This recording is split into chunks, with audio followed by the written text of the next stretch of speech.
Stephanie, and this is my daughter, Maddie. On January 20th, Maddie received her second dose of the Pfizer COVID vaccine.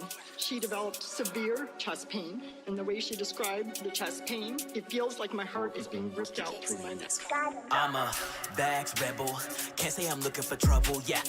You can't handle when I step up to the mantle, yeah. Hey, Vax rebel, these sheep are designed for the heat. See them shaking when I'm up on the beat. They can't handle the words that I speak, yeah.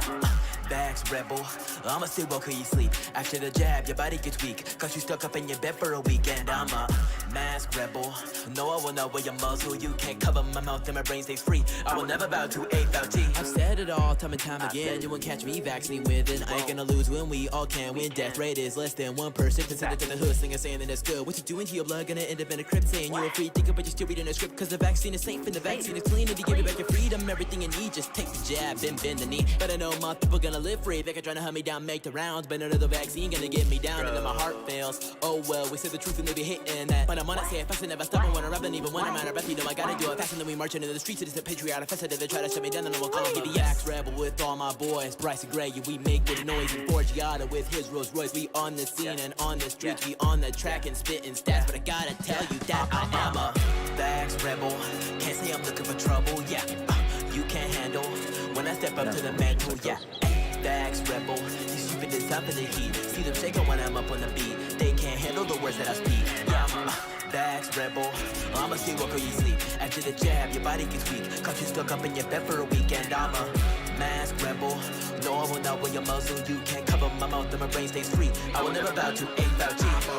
Vax rebel, they lab test you and mass check you. Chips that can detect the virus. Sounds like the last devil revelation. Got vaccine cards, but next is registration for unvaccinated, while Dr. Fauci is celebrating. Comparing us to 9/11, ignore BLM violence. If you speak out against the narrative, you bout to get cited. Forced vaccines, dictators always gonna require compliance. 2-way is just in case the government becoming the tyrants. Hold up, breathe. No mask on my face, might sneeze. Vaccine, now you're weak in the knees. Got me feeling like Constantine. Yeah, Vax rebel, these stupid designed for the heat. See them shaking when I'm up on the beat. They can't handle the words that I speak. Yeah, Vax rebel, I'ma stay woke till you sleep. After the jab, your body gets weak, cause you stuck up in your bed for a weekend. I'm a mask rebel, no I will not wear your muzzle. You can't cover my mouth and my brain stays free. I will never bow to a bounty. Vax rebel, body's a criminal. They killing these kids, whoa. The system is evil, yeah. Time to wake them up. Wake the people up. United we stand, divided we fall. Repatriate stand tall. So Chandler, watch out for the people hating on them. You too educated, they want you to fail, homie. They probably gonna lock us up for speaking the truth. Mass formation psychosis. They wanna poison me and poison you. Because what's happening is not right. If you want it, come and get it. Catch that doctor's office visit. I don't care if Donald made it. It don't matter, I won't take it. Vax rebel, can't say I'm looking for trouble, yeah. You can't handle when I step up to the mantle, yeah. Vax rebel, these sheep are designed for the heat. See them shaking when I'm up on the beat. They can't handle the words that I speak, yeah. Vax rebel, I'ma stay woke till you sleep. After the jab, your body gets weak, cause you stuck up in your bed for a weekend. I'm a mask rebel, no I will not wear your muzzle. You can't cover my mouth and my brain stays free. I will never bow to a bounty. Our government is out of control, and they are lawless. They completely disregard bioethics. They completely disregard the federal common rule. These mandates.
Good evening, ladies and gentlemen, boys and girls, people of all ages from all across the world. My name is Chandler Crump, and you are now tuned in to Crump Live, our twice weekly show of which we discuss and tear apart the topics of the last week or so. And yes, that's right, I said twice weekly because if you watch the Chandler Brief today, you'll know that we have announced that our show will now be expanding from not only Tuesdays at 8, but we will be coming back to Thursdays at 8 as well. So this is going to be a very special show in which we fully bring Crump Live back to its former glory of which, when we used to have 2 shows a week. We're going to be discussing many topics today, and then also bringing in this momentous occasion by watching the very well-placed, timed State of the Union address, which will be given by the so-called President of the United States, Joe Biden, this evening at 9, which is just about an hour from now, which means that we have an hour to go through all of the topics that we have this evening, of which there is very little overlap with our Chandler Brief today. And if you guys have no idea what the Chandler Brief is, which I'm sure there's maybe a couple of you, it's our daily show, or I should say every weekday show we do at 3, where we discuss daily topics, so basically anything that's happened in the last day or so, or just anything I feel is a little bit more newsworthy we discuss. Meanwhile, this is our, late night, a little bit more lean back, chill out show of which we discuss more fun topics, although sometimes our topics do get pretty serious, like our very first topic of the day. I do want to remind you guys that this show is supported by viewers like you, so if you're just getting in here, make sure you smash the like button. Shout out to my people over on Rumble, shout out to my people on Getter, to my people on YouTube. We have officially fully retired the old YouTube channel, so there is no stream going to that channel now. It is just going to the brand new Chandler Crump Live channel. It's been renamed, so now it is called Chandler Crump Live. So if you're tuning in here, and if you're new here, make sure you subscribe, all that good stuff. And let's just get started with the topics that we have for today, beginning with the fact that the Pfizer vaccine is now being called into question, not just by vaccine skeptics or vaccine hesitant, as the mainstream media so often likes to call us, but actual doctors. Now let's jump into this. Pfizer vaccine effectiveness plummets from 12%, plummets to 12% in children aged 5 to 11. Let's jump into this. The effectiveness of the Pfizer vaccine for children aged 5 to 11, plummets to just 12% within weeks of inoculation, a new study suggests. New York State health data collected during the Omicron wave showed that the pediatric, I don't know why they're spelling it like that. I guess this is like a News Australia, I guess, maybe? I don't know. I guess that's why they spelled it like that. Pediatric Pfizer vaccine prevented severe illness and hospitalization in children. It offered virtually no protection against infection after around a month, falling to as low as 12%. In the Omicron era, the effectiveness against... Oh, where did it go? Oh, there you go. The effectiveness against cases of Pfizer-BioNTech declined rapidly for children, particularly those 5 to 11.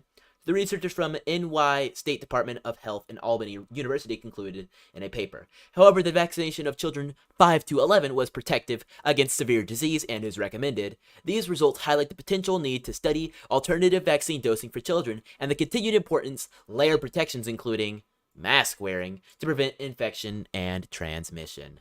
The researchers analyzed statewide immunization laboratory testing and hospitalization databases covering 800,000 fully vaccinated children aged 12 to 17 and 300,000 5 to 11. The analysis compared outcomes among fully vaccinated children defined as 2 weeks after their second dose versus unvaccinated children in the 2 age groups. They found that from 2021, December 13th to January 20th, the vaccine's effectiveness against infection declined from 66, which is not great, to 51 for those aged 12 to 17, and from 68, which is a little better, all the way down to 12% for those aged 5 to 11. That's big. That truly is big. It's a massive drop. That's already a big drop for 12 to 17 from 66 to 51, but 5 to 11, you're out in the woods, basically.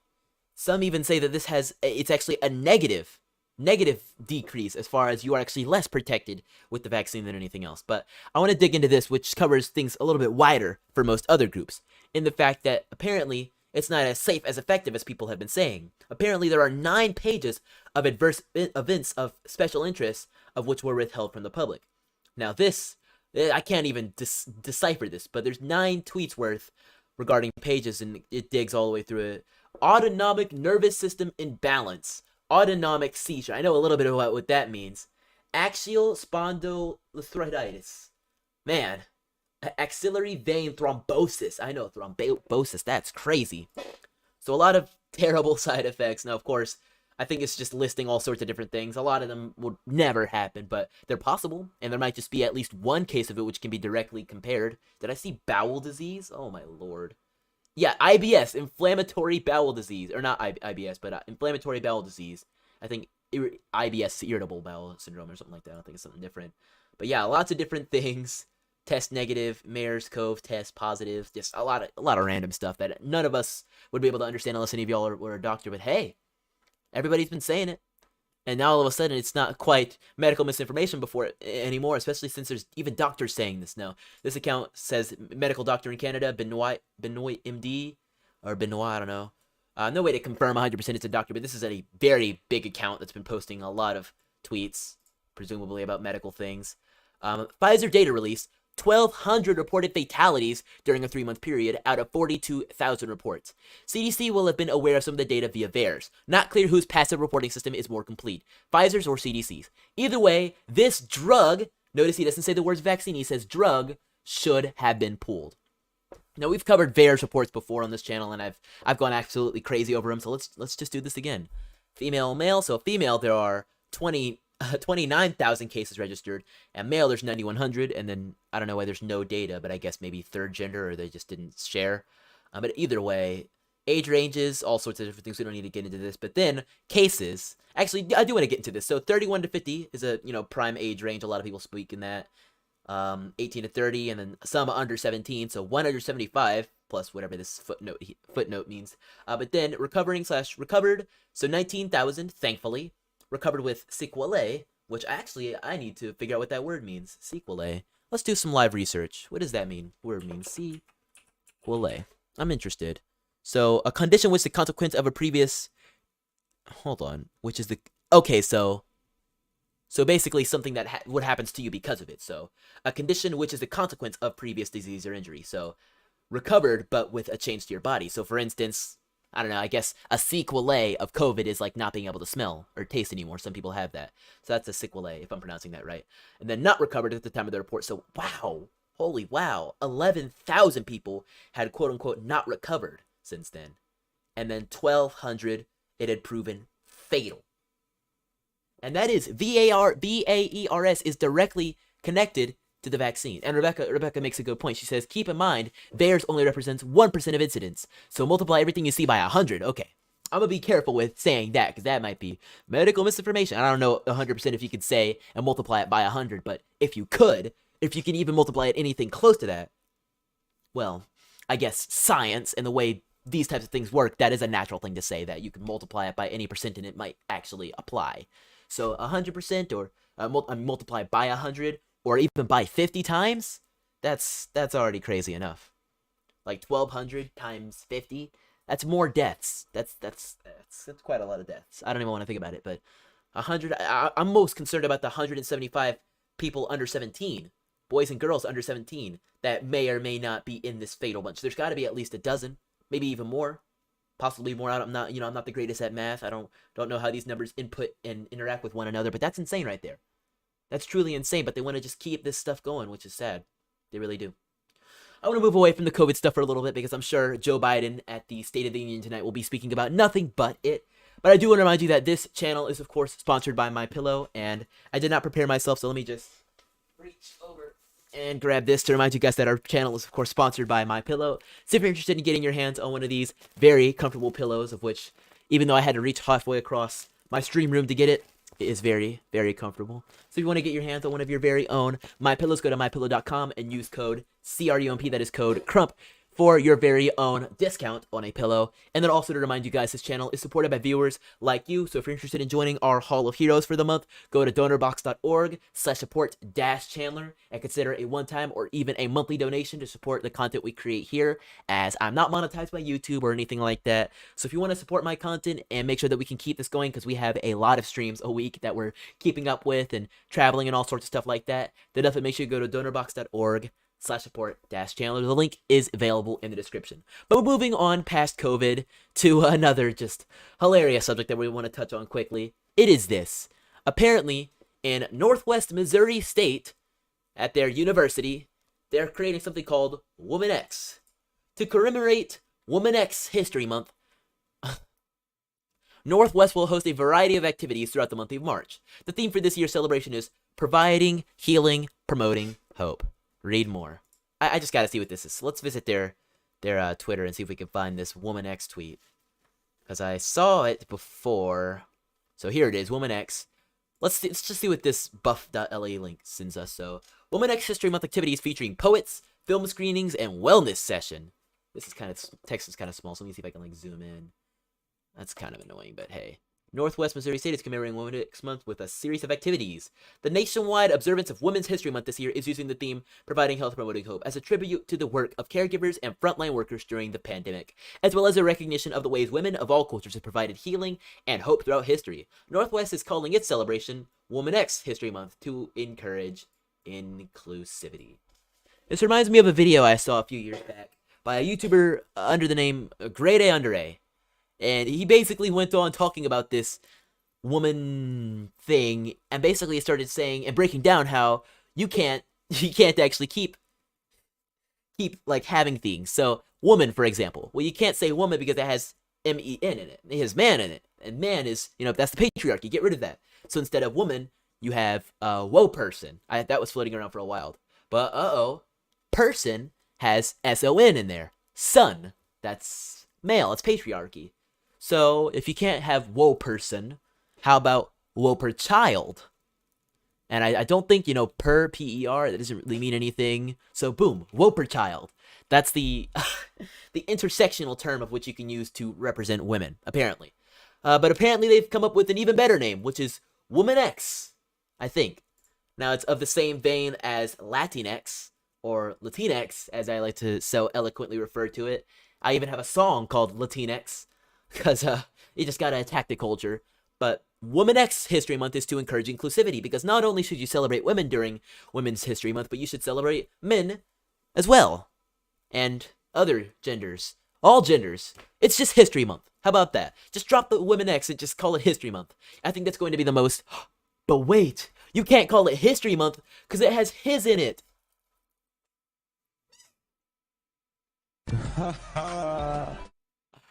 Uh-oh. Somebody, don't tell him.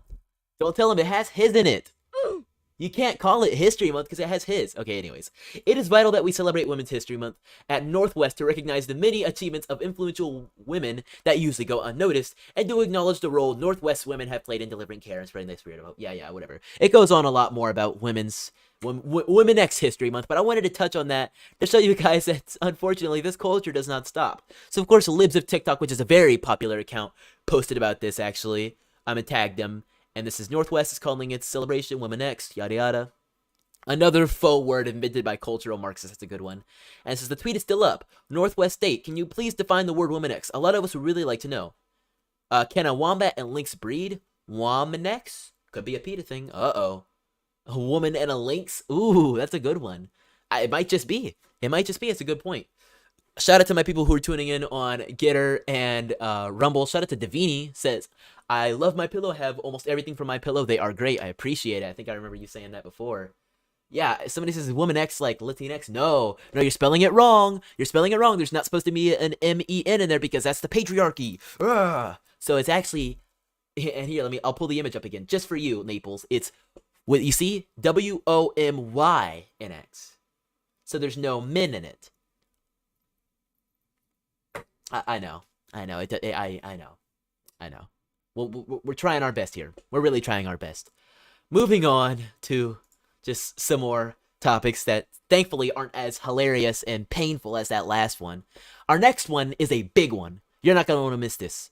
Before we jump in, I want to tell you guys that I'm noticing that YouTube is doing some weird stuff with my channel. So if you're interested in helping me rebuild this channel, you guys should share this stream. So if you have like a Facebook page or your own social media, hit the share button on the stream and post it on your social media. We're about to cover a very big topic regarding the 2020 election, and I know a lot of people that watch my content are very big on the electoral stuff, and this is a big story that we're going to be jumping into. We're going to start talking about it now, of course, but if you want to share this stream and share what we're talking about, especially for people to arrive probably in time for us to watch the State of the Union, Wisconsin, then share the stream live right now. Instagram, Twitter, Facebook, wherever you are, wherever you may be, share it up there. But this story is big. Wisconsin's GOP has put out a 2020 report that, according to Politico, embraces a fringe election decertification theory. But actually, if we're being honest, is carrying some weight. Now, will it lead to decertification?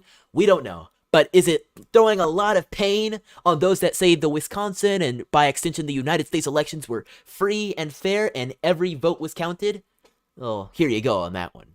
A draft report, actually let me zoom in for a bit, a draft report for a GOP-run investigation of the 2020 election in Wisconsin, authored by a former state court justice, embraces the fringe theory that election results could be decertified after the fact, advancing former President Donald Trump's call to overturn an election he lost well over a year ago. Just shows you where this article really is going to place itself. I'm sorry, Tracy Ranger is distracting me saying, yeah, I'm half Lynx, meow.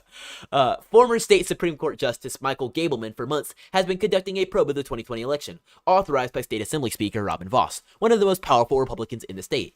Gableman's interim report, released at the start of a hearing on Tuesday in front of the State Assembly Committee on Campaigns, attacks Wisconsin's election administrators and argues for dismantling the state's bipartisan election board and limiting mail voting.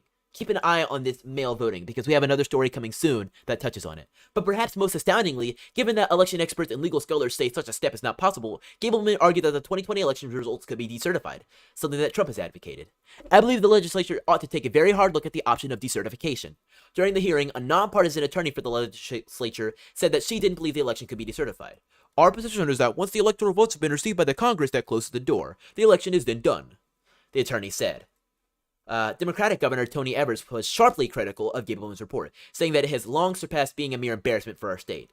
The effort has spread disinformation about our election process. It has attacked the integrity of our clerks, election administrators, and poll workers. And it has emboldened individuals to harass and demean, yada yada. I stopped caring a minute ago. The second somebody says disinformation to me, I'm going to start doubting anything you say, because I have heard the word disinformation be thrown around left and right since February of 2020, and the word has always meant, I disagree with you, I'm going to call you a liar, and I'm going to pit everything against you. Whether it's social media companies kicking you off the platform, or whether it's Airbnb banning you from being able to rent with them. There's a lot of different insane things that happen simply off of that word, disinformation, or misinformation. They mean the same thing. It doesn't matter whatever they say. Disinformation, they say it's like you're trying to deceive people, and misinformation is like a lie.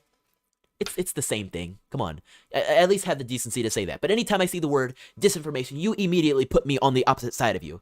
Now, I don't care if somebody's lying to me. If somebody's lying to me, I'm going to call it that. I'm not going to try to get all fancy with it and call it disinformation or something like that. Or say you're purposefully trying to mislead the people and sharing dangerous disinformation. I don't think misinformation is dangerous. Now, can it lead to people having a dangerous idea or doing dangerous things? Maybe. But that is more so an evidence of what their mind is. The mind can be dangerous. If it is easily swayed by lies or misrepresentations of what is of reality, well, then that's on them. That's a dangerous mind. And unfortunately, in the world, there are bound to be some dangerous minds. Naples says mail-in voting is illegal in my country for good reason. Naples, what country do you live in? I'm jealous now. But getting back to my rant, a mind is what is dangerous. And that's why we have to rely on these platforms to not censor. Because then, the more people never see anything disinformation, they're not going to be able to ever tell what is the truth and what is a lie. And that is assuming that the overlords, the elites, the oligarchs that want to control the misinformation aren't themselves lying to you. Which, oh, surprise, surprise, they really are. Like telling you there are more than two genders and creating a Womanx History Month.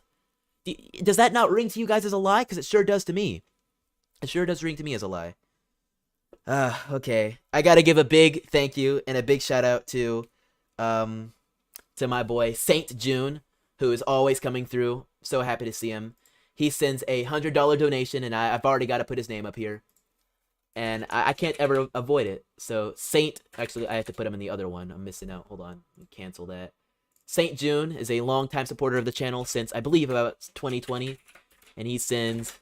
well, Saint June. I call him Saint June over here because he's just such a king. He's an OG. So shout out to Saint June with the $100 donation in the chat. He says, everybody support Chandler. I appreciate it so much. Thank you, Saint June. We're only just getting started with the show.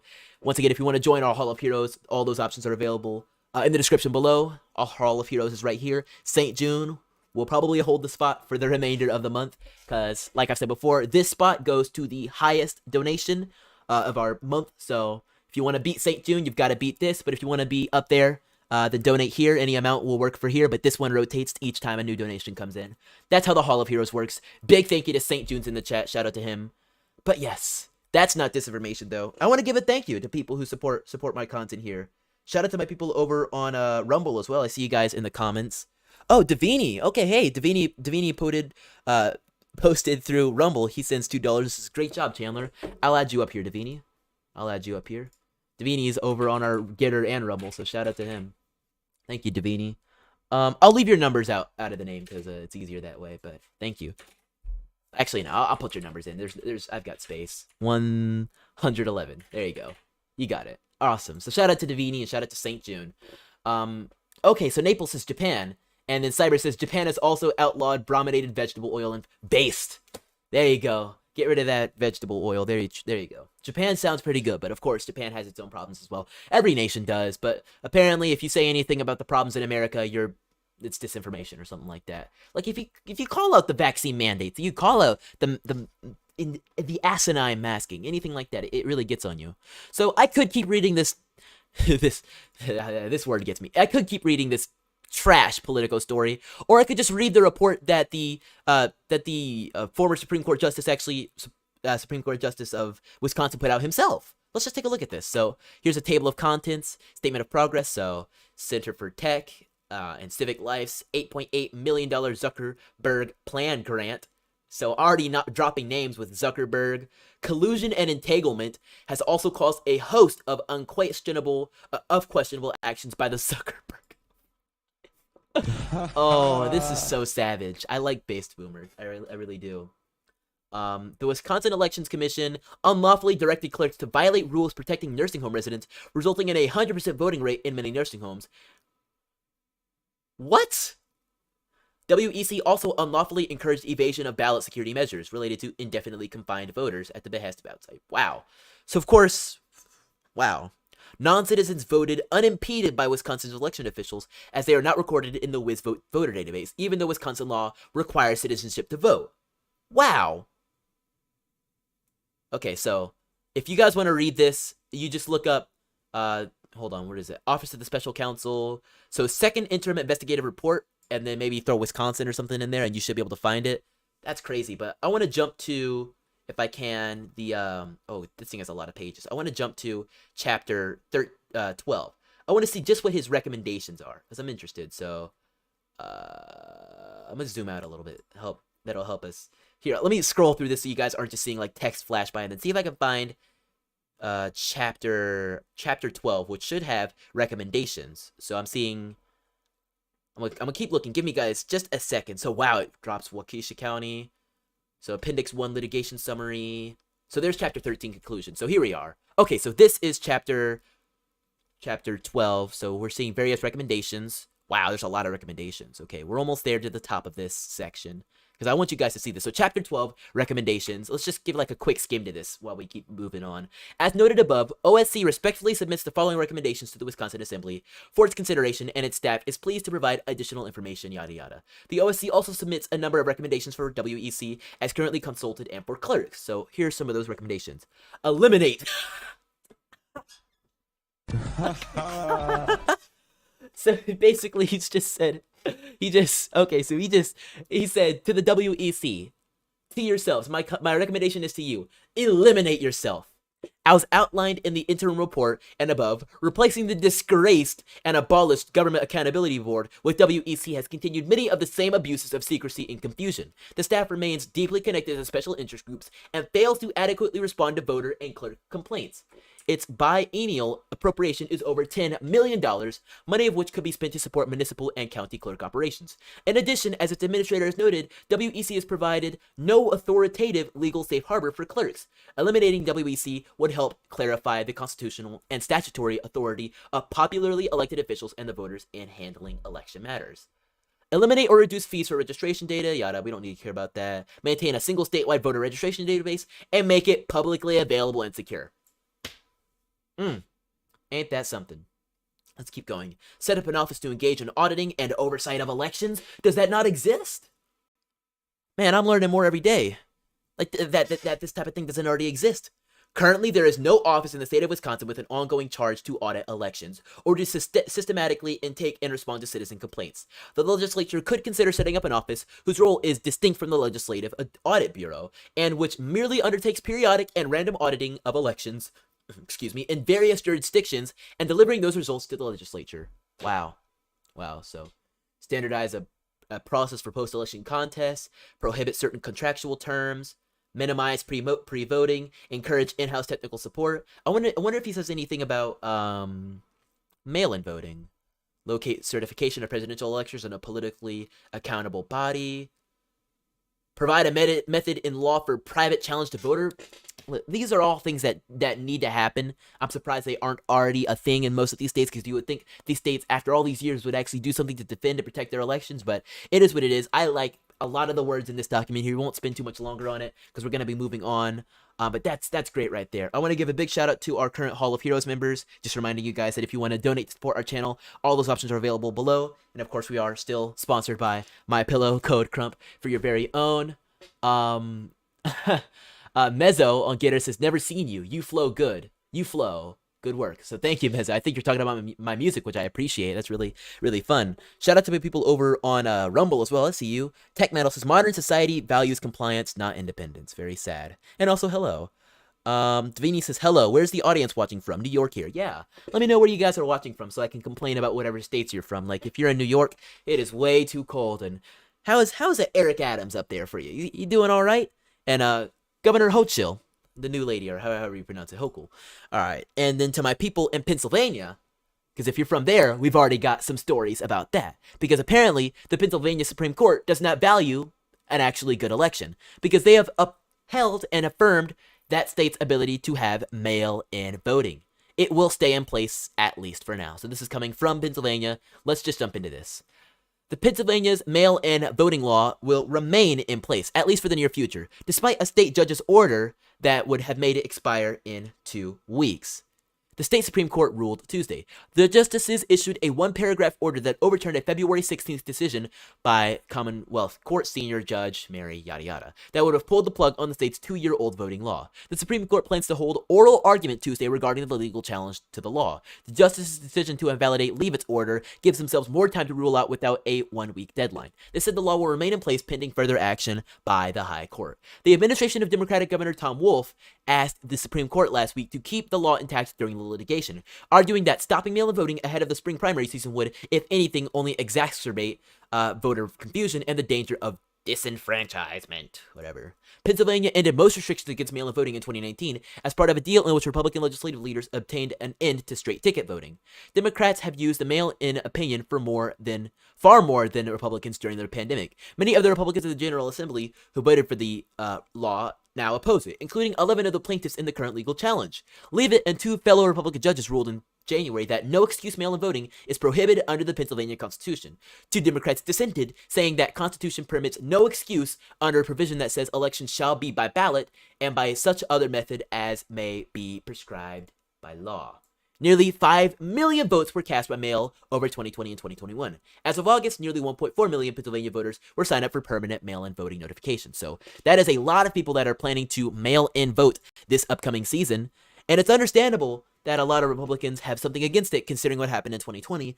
And a lot of them, including myself, although I'm not necessarily a Republican, believe that mail-in voting is much, much, much less secure, especially with the various Project Veritas exposés that came out about USPS officers still collecting ballots even days after the elections ended, after the whole no longer election day, but election week, or in some cases, election half a month that happened in 2020 regarding the Count Every Vote campaign that just kept on coming and coming and coming. It would not end. It really wouldn't. But that's what was happening. The mail-in voting is much, much less secure than any other type of voting. And that's not even going to say, oh, the election was stolen or anything, because if I said that, I'd probably get kicked off of YouTube. But it is not something that you could disagree with to say that the mail-in voting is just an eensy-weensy bit less secure than actually going to a facility and casting your ballot on one of the machines there. But even those machines have some interesting things going on, and Dominion is having a lot of legal troubles about that. But moving on to another quick story, because I want to get through some of these a little bit quicker. This one kind of gets us into a whole programming block, of which should lay the theme for what should be coming a little bit later tonight in Joe Biden's State of the Union speech. So, I just remembered. So, unfortunately, I wanted to find a better news source for this article, but I literally could not. So, we are now going to be reading an InfoWars article, because PolitiFact put out an interesting article just a few days ago, or actually just today, regarding Maria Bartiromo, who went on to say that we have doubled our oil imports from Russia in the last year. So PolitiFact has been blasted over mostly false fact check, admitting Bartiromo's Russian oil claims were actually true. So let's see here. U.S. oil import from Russia did in fact double over the past year, as claimed by Fox Business host Maria Bartiromo. But don't expect left-leaning fact check site PolitiFact to give her credit. Actually, they did the opposite. They dubbed her claims mostly false, while proceeding to admit she was totally right. The fact check, published Monday, took on Bartiromo's claims from a February 22nd appearance on Jesse Waters' Primetime, where she said, "We have doubled our oil imports from Russia in the last year." Via PolitiFact, they say, "The United States is reliant on Russian oil. We have doubled our imports from Russia in the last year," Bartiromo said on February 22nd. She said, "No question why President Biden is begging OPEC and others to pump more oil." While the Fox Business host statements were given a mostly false rating on PolitiFact's Truthometer, a TLDR synopsis at the top of the article concedes she was right, stating the U.S. did double the amount of crude oil imported from Russia last year. And then here's the image, which says, if your time is short, the most recent data from the U.S. Energy Information Administration shows that the U.S. increased its oil imports from Russia by about 28%. But right here, the U.S. did double the amount of crude oil imported from Russia in the last year. So, yeah. PolitiFact actually has done this before. PolitiFact and or Snopes, I see them basically, it's the same thing, but Snopes literally did the exact same thing just a few weeks back. I can't even remember exactly what it was about, but Snopes has done this before. PolitiFact will continue to do this. It's hilarious. The U.S. more than doubled its crude oil imports from Russia from about 208,000 barrels a day in the first 11 months of 2021, from 76,000 barrels a day in 2020. According to PolitiFact, however, Bartiromo is still wrong because they disagree with the point of her argument. But Bartiromo's broader point was about the extent of U.S. reliance on Russian oil, which remains fairly modest. Russia accounted for only about 3% of overall U.S. crude oil imports in 2021, a 2% increase from 2020. Okay. It's still doubled. It's still, hold on. Okay, so if it was 1% in 2020, so the numbers imply 1% in 2020 was what it relied on.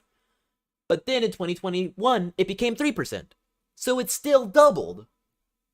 And even if we're not even, fairly modest, whatever that means, that's still a good amount. If we lost 1 or even 3% of oil in the United States, that's still a lot of things having to shut down. A lot of cars no longer being able to drive. A lot of, doors being squeaky. Just different things that oil relies on that I can't even think of. There's so many different uses for it that are necessary, and they just wouldn't happen. PolitiFact was raked over the coals on social media for the overtly disingenuous fact check. Here's just somebody saying ha ha ha ha ha ha about it. You're not dealing with facts, you're dealing with a PolitiFact, says Ian Miles Chong. Somebody says, someone needed to fact check this fact check. Yeah. Oh, PolitiFact, the gaslighting is amazing. Seriously, is fact checking dead? I don't think it was ever alive. I don't know. I'm gonna be honest, I don't think it's ever been alive, but that's what's happening with that. But that sort of brings us, I just said that a lot of times, but it brings us to our programming block that I wanted to cover regarding Russia. Now, I'm not necessarily one that wants to cover this whole Russia-Ukraine thing very much. I'm focused on a lot of things happening in America, or at least things happening in the Western Hemisphere with Canada or Mexico or, some of those Southern American countries that I'm a lot closer to and have a lot more connection to culturally or, I guess, geographically. But this is kind of big because, of course, worldwide geopolitics is pretty important. So I've been seeing a lot happening with Russia. And I put out a tweet today that I thought was pretty funny, and I'll actually just show it to you guys briefly because I thought it was pretty funny. Of course, I think it's funny because I made it, but I said, "Why is Russia being canceled like a celebrity that was exposed for saying the N-word?" And I said that in response to this: the U.S. is expected to ban Russian flights from American airspace, which is big, very. Oh, I can't even read the dang story. Oh, Washington Journal or a Wall Street Journal. Dang, y'all are annoying. You know what I'm gonna do though? I'm going to just type in the exact same story and find somebody else reading it. Find somebody else giving it to me because to all these news articles that do that type of stuff, that's so annoying. And I understand they got to make some money, but still. Now I gotta spend a little bit more time to find another one that has this. Hold on. Sorry. Excuse the technical difficulties here. Wall Street Journal, U.S. to closest airspace. That's one. That's I think that might be the. Okay, there we go. Jerusalem Post. They're gonna give it to me straight without making me pay for anything, although it's a lot less eloquent. The United States is set to ban Russian flights using American airspace following similar action by the European Union and Canada.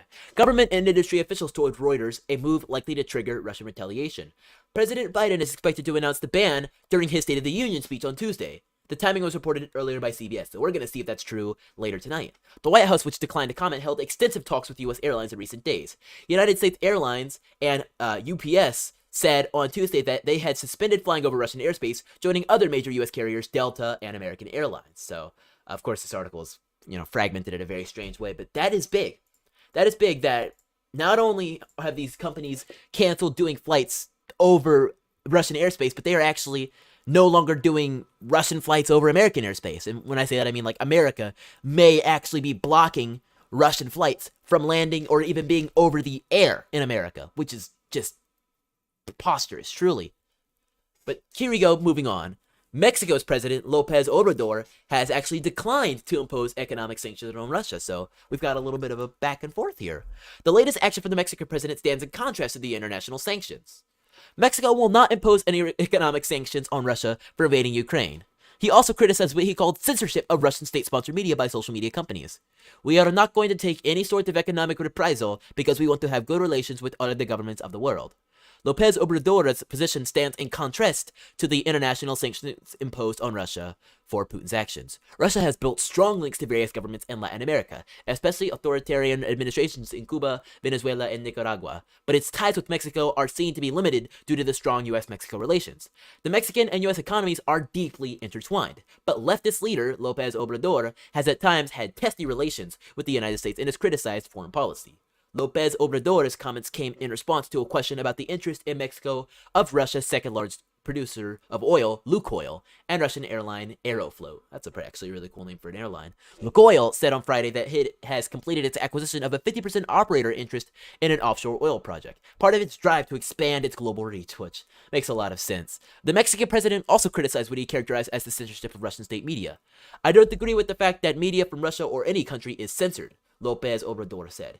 Alphabet Inc.'s Google barred Russia Today and other channels from receiving money for ads on their websites, apps, and YouTube videos, similar to a move by Facebook after the invasion of Ukraine. Which actually brings us to our next story, which is funnily enough, Odyssey, which, as you guys may or may not know, is a free speech platform that backs up my content, or if it isn't right now, I'll have to go through and fix that, but it's a great platform, has actually promised to keep Russia Today on their platform. They say, we don't care about politics, and being a platform means we have to be a platform. Whether it's CNN, Fox, Russia Today, etc., it all has its place on Odyssey. And the Russia Today actually commented on it. It says, can't find Russia Today? Look closely and you will see RT on Odyssey.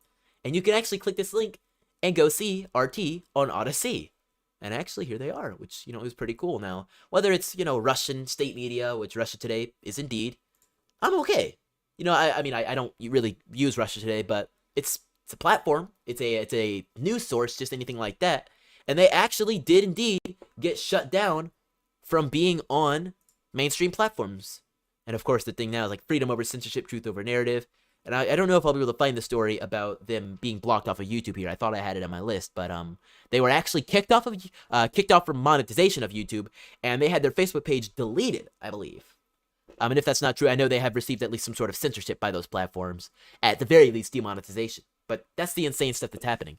So I guess even Russian state media isn't quite immune from censorship, which is quite ironic since we always hear so much about censorship in Russia, but it's actually American big tech social media companies that are suffering from these sorts of things. And actually, we saw a story today floating around in Russia that I actually want to showcase to you guys that shows just how much of a grip American companies have on the world. Apple and Google have joined the war against Russia. Apple and Google Pay no longer work at Moscow's metro system. What this shows is the power these companies have over financial security, as these people are scrambling to find cash or run cards to get through the system instead of just using their watch or their phone or something. Now, I can't 100% certify if this is actually what is happening, but if it is, that's pretty big. I wanted to put this to you guys' attention because this was floating around major on Twitter. Whoa, okay, well, that actually confirms it right there, although it doesn't necessarily confirm this image, but Sky News says Apple says it has paused the sale of its products in Russia, and it's limited the use of Apple Pay in response to the invasion of Ukraine. Okay. It's scary, really, to put all this into big tech companies, because if they're able to shut down things of an entire country from using Apple Pay and shut down sale of the products, how long until they're attacking quote-unquote dissidents in America? For instance, patriots that don't vote for Biden in 2024. Now that's a crazy thought in a lot of people's eyes, but is it? Because I'm pretty sure if you said to me a year ago, Chandler, they're going to cancel people using Apple Pay in Russia, I'd say, oh, that's preposterous, or oh, that's unlikely. Although, basically, me a year ago was pretty radical in thinking, yeah, anything can happen, and these big tech companies are tyrants. So I probably would have said, I'm not surprised. But here we are. And, I'm not spitting the cereal out of my mouth. I'm not spitting out the milk. I'm just like, well, it's an average Tuesday here. But still, if they're able to do that to Russian citizens that themselves hadn't necessarily done anything, it's just to feel the heat to the Russian oligarchs and government, how hard would it be to attack various Americans under that same guise of, well, I don't know, defending freedom? For instance, let's just say they tracked down all the protesters that were involved or are involved in the Freedom Convoy. Let's say they ran a special algorithm to determine if you were on the path of the trucks and you have videos on your phone or pictures of the trucks or the convoys, which Apple has proven it has the processing power and the ability to scan through your phone to determine what your photos has. So let's say it scans through your GPS, anything like that, scans through photos, and if you're flagged in their system as a Freedom Convoy protester, boom, you can't use Apple Pay. Boom, they digitally lock down your phone. Boom, you can't buy a new phone. Things like that. They can connect it all to your identity. They can connect it all to who you are simply for your ideals and shut you down. Now, you may be saying to me, Chandler, this just sounds like a cyber techno conspiracy. Apple's never going to do that. It would hurt their business too much. This is hurting their business right here, what they're doing in Russia. Because you can imagine each and every one of those Russian citizens that is having their Apple Pay service eliminated just simply for being a Russian, or even not even being a Russian, but living in, or at least being in Russia at the time, they're probably not going to want to buy an iPhone again, even once it comes back. In fact, I wouldn't be surprised if some major carrier, major tech company rises out of this simply to serve the market of not dealing with it, not dealing with Apple censorship. Who's to say that they care about money?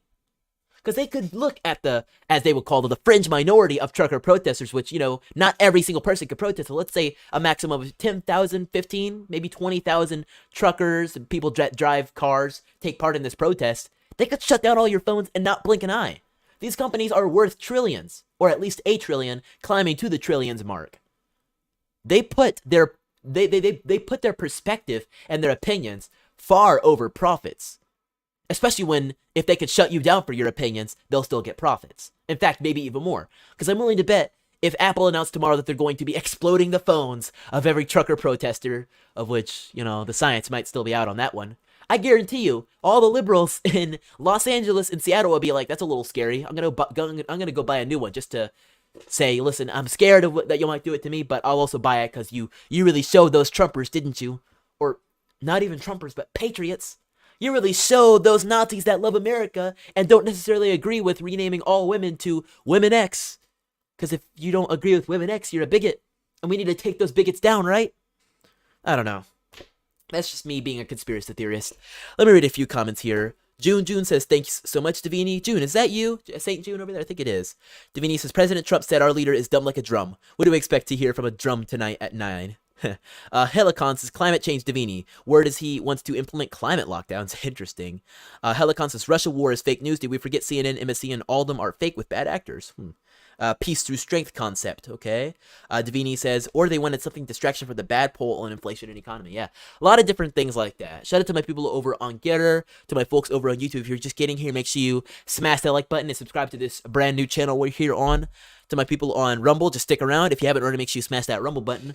I do want to remind you that this channel is, of course, supported by viewers like you. So if you're interested in supporting our content, then make sure you go to the description below and visit the link labeled donorbox.org/support-Chandler to get your hands on our to get your hands on supporting our channel and our content. All those options are available in the description below, of which you can visit donorbox.org and then take a look at our site here. So of course we have the donor wall, which our most recent donors are up on, and you can see our donation goal, of which St. Jude has already brought us a 10th of the way. So if you want to help us get to our donation goal this month of $1,000, then I would really appreciate if you go to the link I just said, donorbox.org. Also, of course, this channel is sponsored by MyPillow, so if you go to mypillow.com and use code CRUMP, that is code CRUMP, you can get your hands on your very own pillow, sheets, slippers. They got a lot of stuff. Just use code CRUMP, that is code CRUMP, on mypillow.com to get your hands on their sheets for as low as $40, a pillow for as low as $20, slippers 50% off. Dang, that blanket looks good. They've got dog beds. Yes, they have dog beds. I'm shocked every time I come back. They always have something new. Quilts, waffle blankets. I don't even know what half this stuff is. I'm not an interior decorator, but all the stuff is available there. Couch pillows, pillowcases. Wow, that's crazy. So all that is available. MyPillow.com. Use code CRUMP at checkout for your very own discount. Susanna says big tech and MSM are in cahoots and definitely Marxist. They'll do anything to stop free speech. Also says anything is possible, Chandler. The powers that be are capable of anything, no doubt. Wow. Wow. Moving on to the further cancellation of Russia that is occurring right now, we got to touch on Exxon. So apparently they're going to be shutting down an oil pipeline or an oil production rig in Russia after the Ukraine attack. Really? And I can't read this story. Wow, thanks.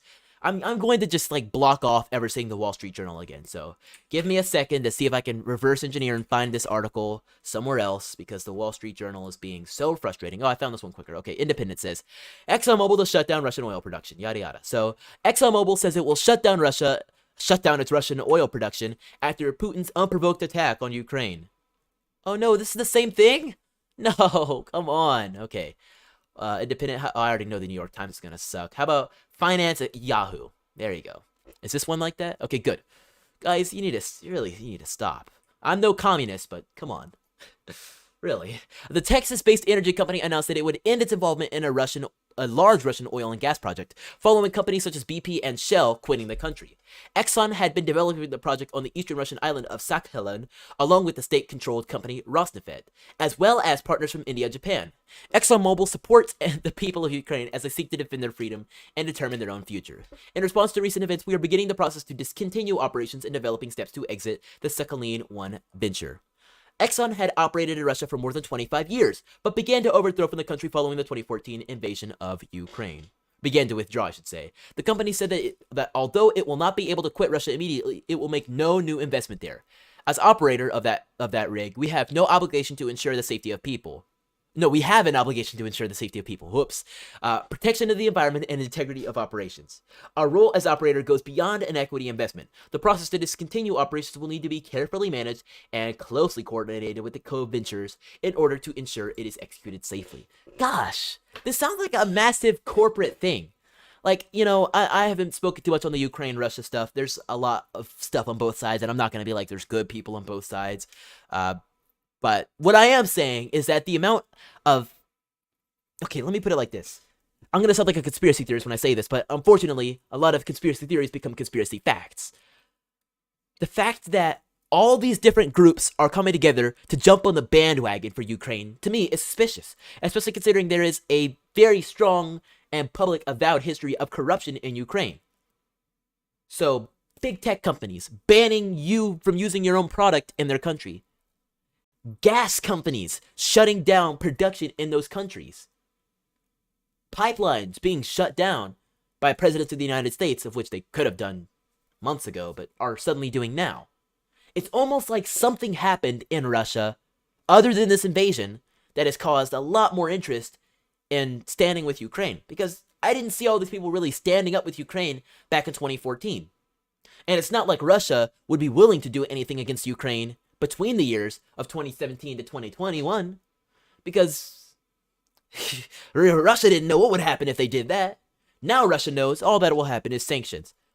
I guarantee that if Russia had tried to march on Ukraine, they would have faced a lot more stronger retaliation, which is not a good thing. But the fact of the matter is that Russia would know that, which is why they would not have stepped to Ukraine, which is why they did not. Now, they spend money, supporting separatists and things like that, and that's just normally what Russia would do. Indirect.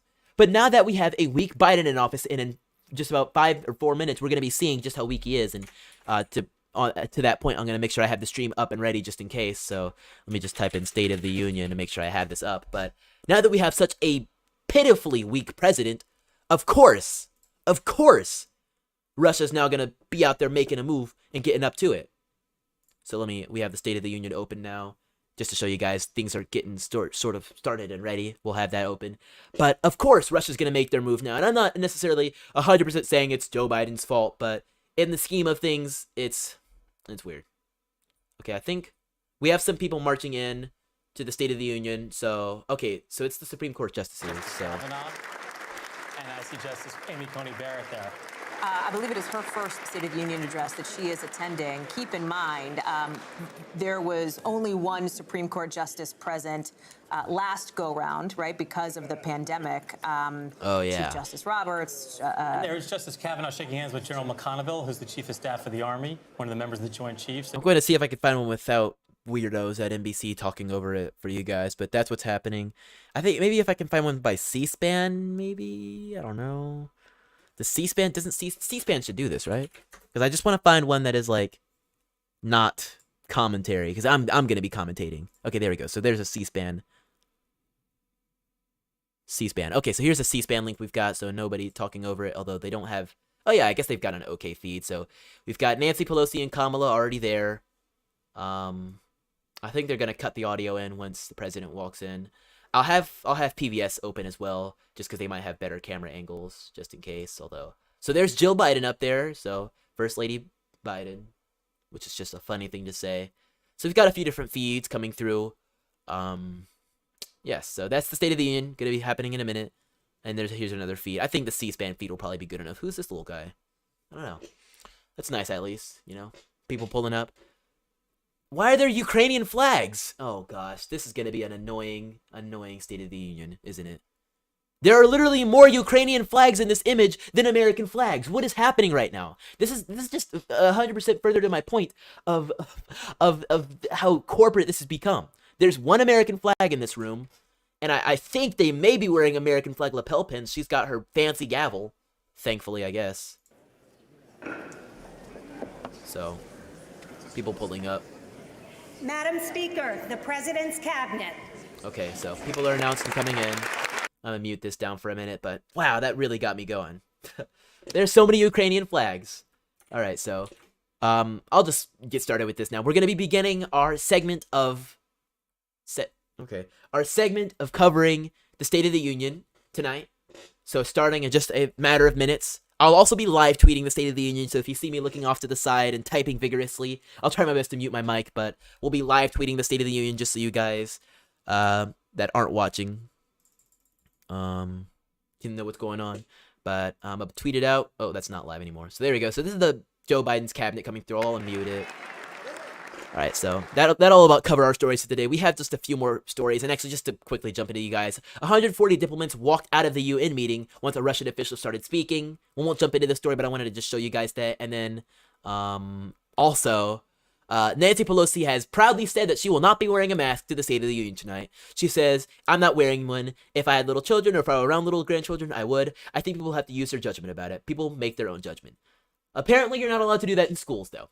Whatever. Let's hope Joe Biden's got a lot to say about masks today, and suddenly is like, no more masks, no more anything. Let's just bring the freedom back, although we all know how Joe Biden works.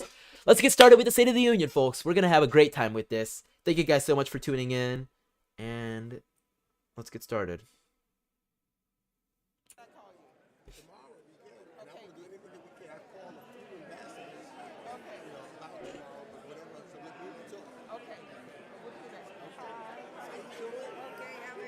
A little quiet. Might have to find one that has a higher audio, or I don't know. But right now we've just got various people saying hi, although they all know they're on camera and the world's watching. So is that so the Honorable Barbara Lee, different people showing up to the State of the Union. I don't really recognize many of them. She looks familiar. Secretary Miguel Cardona, I think. Cardona. Okay, I recognize that name. Yeah, I'm not as familiar with this cabinet. Oh, I know this guy. I know this guy because I was flying recently, and he's on the screen telling you how much you need to wear your mask and stuff, which is just beautiful. Mayorkas, that's his name. Real annoying guy. That's the Homeland Security Secretary. I've got some of them down simply because of how traumatizing it is. Trying to fly in 2022. Yes. Wow. Okay, hold on a second. I gotta see this. Is there a White House stream for the State of the Union? Oh, whoops. It's looking like there might be.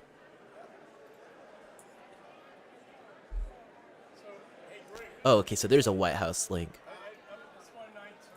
Oh, it's right. Chat is disabled on the White House stream. Isn't that funny?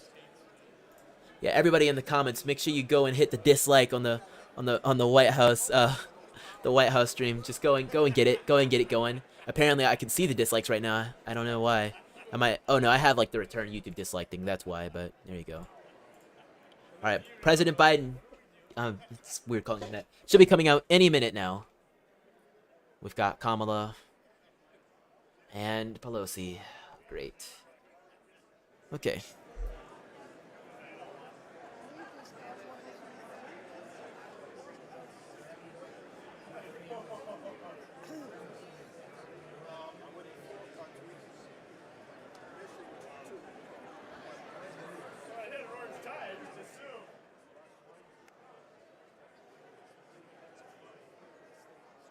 Oh, there's Lindsey Graham. Oh, and Amy Coney and Kavanaugh. Very disappointing Supreme Court justices.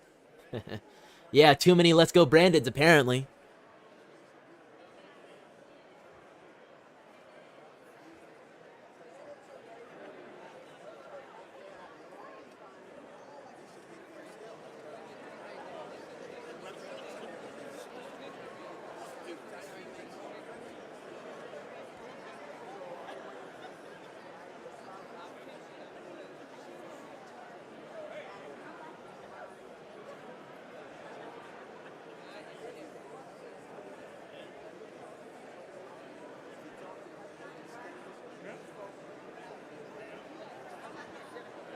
Thank you, St. June. He says, I wish I were half as smart at 17 as this brilliant young man. Thank you, St. June. I really appreciate it. Oh, there's my boy Byron Donalds. He was just down in, Oh, is that Marjorie? Okay, yeah. I was just with them down in Orlando, which is great. Oh, and then there's Kat Kamak. Okay, I'm recognizing some people. So there's Kat, Marjorie, and Byron right here.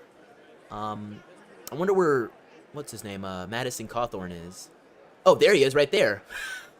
Okay, I do like State of the Unions because it's fun to at least point out and see where I see people. So he's in his wheelchair there. Okay, so this is the president spot here, and then just to pinpoint, that's Kat. I believe that's Marjorie, and there's Byron. So keep an eye on this area just to see their mean mugging, which is understandable. So there's another view of them. Who's this one? I recognize his face. And then this guy, Mark Milley. Truly. Oh gosh, yeah. Okay, he should be coming out any minute now. Oh, that's funny. That's funny. Okay, who's... Oh, so we've got Pencil Neck. Pencil Neck on the scene. Guys, I promise you, I'm gonna be making you laugh during this. That's my job. I'm hoping it gets a little bit louder once Biden comes out, but if it doesn't, then I'll turn up my audio. But otherwise, we'll see. We will see. I'll have it ready just in case they're a little too quiet. Okay, so I heard somebody say they're very excited. That's great, really, truly. Oh, I think I see Lauren Boebert over here too. So they're kind of all clustered to the right, as it makes sense. Yeah, this is getting interesting. Waiting for everybody to take their seats. We might have a little bit of time on our hands just to kick it. Shout out to my people watching over on Rumble. We're having our live State of the Union reaction. Tech Metal says 4,200 likes to 2,900 likes according to White House channel. Ooh. Okay. Oh, there's Joe. Here we go. Madam Speaker, the President of the United States.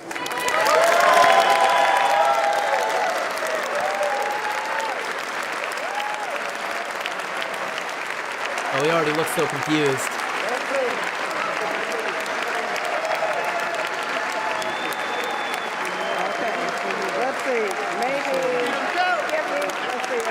There's so many Ukrainian flags.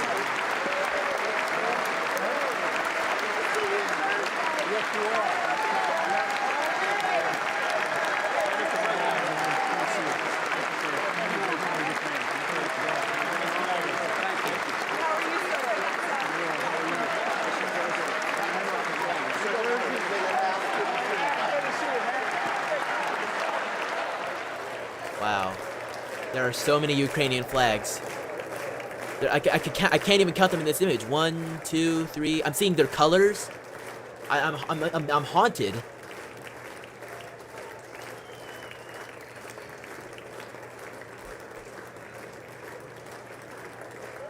This is crazy.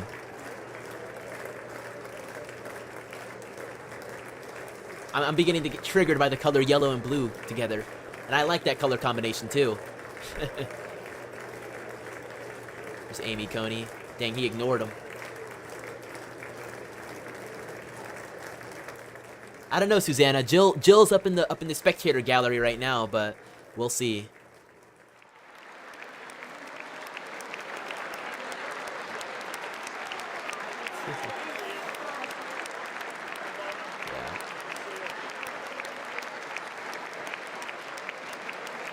Oh boy, we're in for a night, ladies and gentlemen.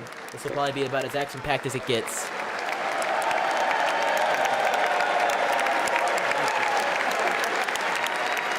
Ah boy.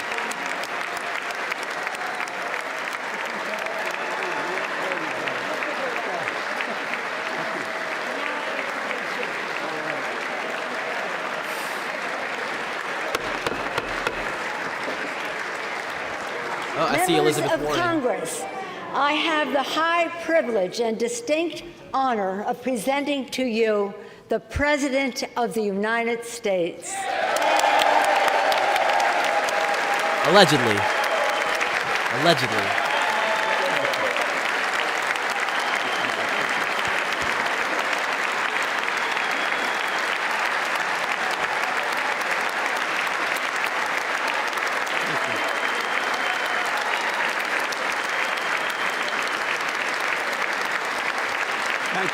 Thank you. Oh, Susanna.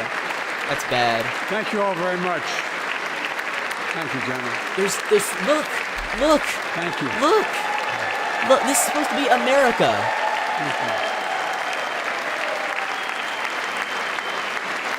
Thank you all very, very much. Thank you. Please. Thank you so much. Madam Speaker, Madam Vice President, our First Lady and Second Gentleman, members of Congress and the Cabinet, Second gentleman. Justice of the Supreme Court, my fellow Americans. Okay. Last year, COVID-19 kept us apart. This year, we're finally together again. Tonight,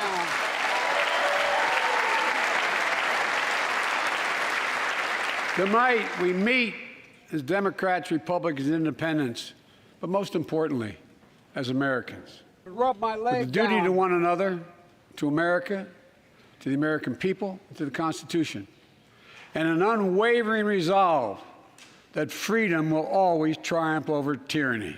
And you ain't black. I'm gonna have way too much fun tonight. Thank you.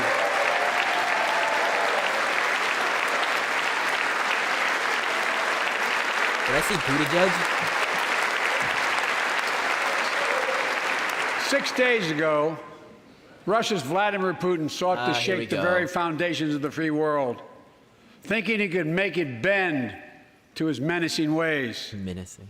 But he badly miscalculated. He thought he could roll into Ukraine and the world would roll over.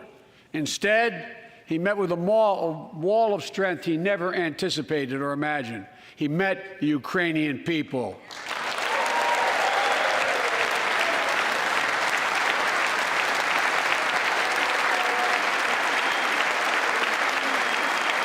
From President Zelensky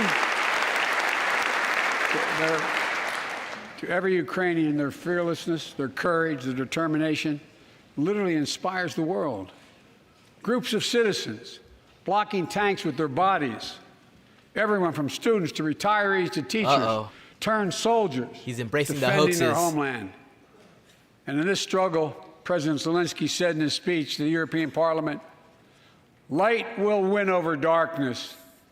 The Ukrainian ambassador to the United States is here tonight, sitting with the First Lady. Let each of us, if you're able to stand and send an unmistakable signal to the world. If you're able to stand. Thank you. Thank you, thank you, thank you.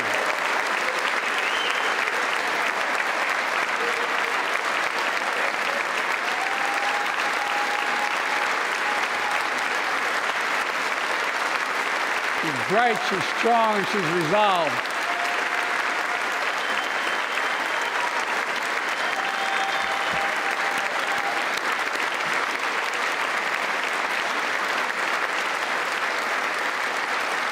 Yes, we, the United States of America, stand with the Ukrainian people. Throughout our history, we've learned this lesson. When dictators do not pay a price for their aggression, they cause more chaos. They keep moving, and the cost, the threats to America and America to the world keeps rising. That's why the NATO alliance was created, to secure peace and stability in Europe after World War II. The United States is a member, along with 29 other nations. It matters. American diplomacy matters. American resolve matters. Putin's latest attack on Ukraine was premeditated and totally unprovoked. He rejected repeated efforts at diplomacy. He thought the West and NATO wouldn't respond. He thought he could divide us at home, in this chamber, in this nation. He thought he could divide us in Europe as well. But Putin was wrong. We are ready. We are united, and that's what we did. We stayed united. We prepared extensively and carefully. We spent months building coalitions of other freedom-loving nations in Europe and the Americas, from America to the Asian and African continents, to confront Putin. Like many of you, I spent countless hours unifying our European allies. We shared with the world in advance what we knew Putin was planning and precisely how we would try to falsify and justify his aggression. We countered Russia's lies with the truth. And now that he's acted, the free world is holding him accountable, along with 27 members of the European Union, including France, Germany, Italy, as well as countries like the United Kingdom, Canada, Japan, Korea, Australia, New Zealand, and many others. Even Switzerland are inflicting pain on Russia and supporting the people of Ukraine. Putin is now isolated from the world more than he has ever been. Together,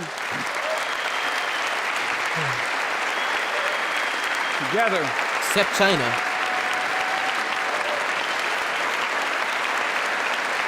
Right? Except China. Together, along with our allies, we are right now enforcing powerful economic sanctions. We're cutting off Russia's largest banks in the international financial system, preventing Russia's central bank from defending the Russian ruble, making Putin's $630 billion war fund worthless. And you ain't black. We're choking Russia's access. We're choking Russia's access to technology that will sap its economic strength and weaken its military for years to come. Tonight, I say to the Russian oligarchs and the corrupt leaders who bilked billions of dollars off this violent regime, no more. The United States, I mean it.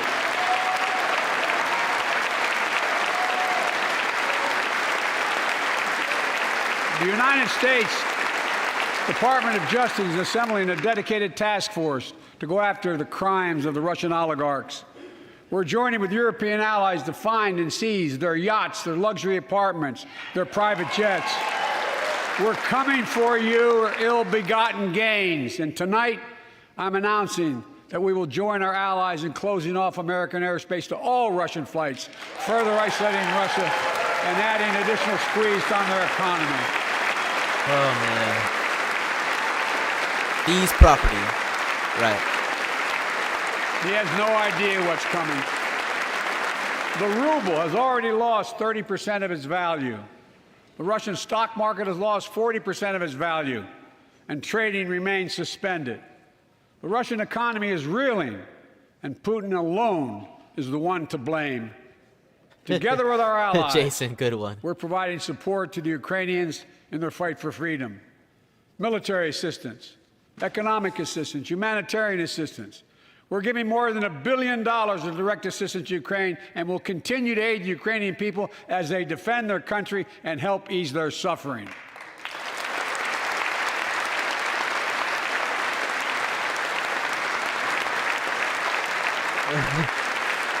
Look at her face. She's like, yeah, we own this country now. We own this place. Our forces are not engaged and will not engage in the conflict with Russian forces in Ukraine. Our forces are not going to Europe to fight Ukraine, but to defend our NATO allies in the event that Putin decides to keep moving west. For that purpose, we have mobilized American ground forces, air squadrons, ship deployments to protect NATO countries, including Poland, Romania, Latvia, Lithuania, and Estonia. And as I've made crystal clear, the United States and our allies will defend every inch of territory that is NATO territory with the full force of our collective power. Every single inch.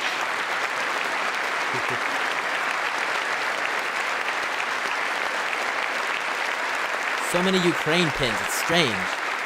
And we're clear-eyed. Everyone has one. The Ukrainians are fighting back with pure courage.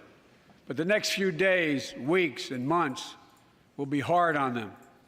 Putin has unleashed violence and chaos.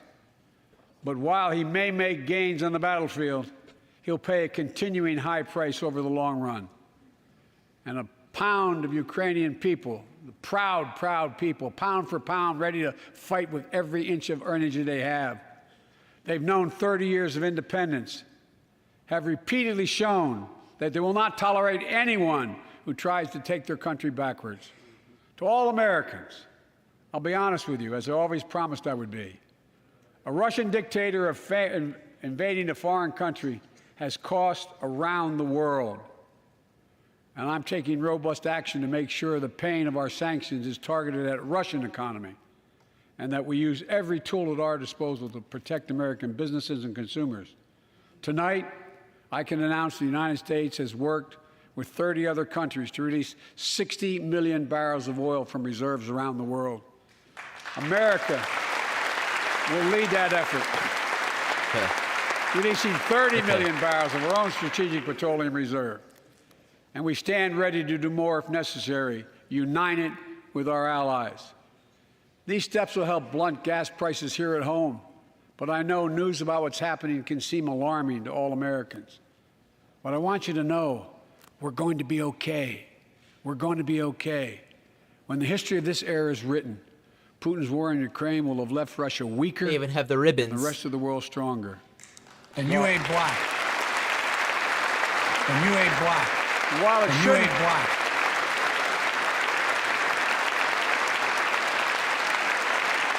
And while it shouldn't have taken something so terrible for people around the world to see what's at stake, now everyone sees it clearly. We see the unity among leaders of nations, a more unified Europe, a more unified West. We see unity among the people who are gathering in cities and large crowds around the world, even in Russia, to demonstrate their support for the people of Ukraine. In the battle between democracy and autocracies, democracies are rising to the moment, and the world is clearly choosing the side of peace and security. This is the real test, and it's going to take time. So let us continue to draw inspiration from the iron will of the Ukrainian people. To our fellow Ukrainian Americans. Oh my gosh, it's still going on. The bond that connects our two nations. We stand with you. We stand with you. Putin may circle Kyiv with tanks. How long? He'll never gain the hearts and souls of the Iranian people. Is there nothing going on in the world? He'll never extinguish their love of freedom, and he will never, never weaken the resolve of the free world.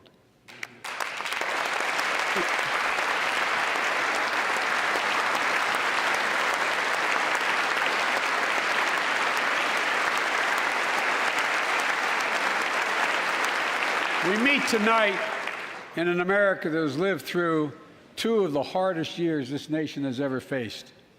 The pandemic has been punishing, and so many families are living paycheck to paycheck, struggling to keep up with the rising cost of food, gas, housing, and so much more. I understand, like many of you did. My dad had to leave his home in Scranton, Pennsylvania to find work. So like many of you, I grew up in a family when the price of food went up, it was felt throughout the family. It had an impact. Look at That's Pelosi one of the pretending to first get things I sad. did as president was fight to pass the American Rescue Plan. Because people Crack were pipes for hurting. everyone. We needed to act, and we did. Few pieces of legislation have done more at a critical moment in our history to lift us out of a crisis. It fueled our efforts to vaccinate the nation and combat COVID-19, delivered immediate economic relief to tens of millions of Americans. It helped put food on the table. Remember those long lines of cars waiting for hours just to get a box of food put in their trunk. It cut the cost of health care insurance. And as my dad used to say, it gave the people just a little bit of breathing room. Unlike the $2 trillion tax cut passed in the previous administration that benefited the top 1% of Americans, the American Rescue Plan helped working people and left no one behind. Folks, No. and it worked. It worked.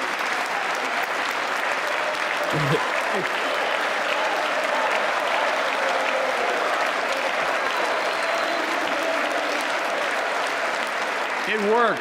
We created jobs, lots of jobs. In fact, Lots of our economy jobs. created over 6.5 million new jobs just last year. Stop the cap. More Stop it. jobs Stop the cap right now. in 1 year than ever before in the history of the United States of America. Nobody is standing. Look, nobody The is still economy Republican grew side at is a rate of standing. 5.7 last year, the strongest growth rate in 40 years. And the first You had to step tear in everything bringing down fundamental first. change to our economy that hasn't I don't worked wanna for see working McConnell. people in this nation Get this guy off for too my long. screen. For the past 40 years, we were told the tax break for those at the top and benefits would trickle down and everyone would benefit. But that trickle-down theory led to a weaker economic growth, lower wages, bigger deficits, and a widening gap between the top and everyone else in nearly a century. Look. Century. Vice President Harris and I ran for office, and I realize we have fundamental disagreements on this, but ran for office with a new economic vision for America. Invest in America, educate Americans, grow the workforce, build the economy from the bottom up and the middle out, not from the top down, because we know. And you ain't black. Because we know.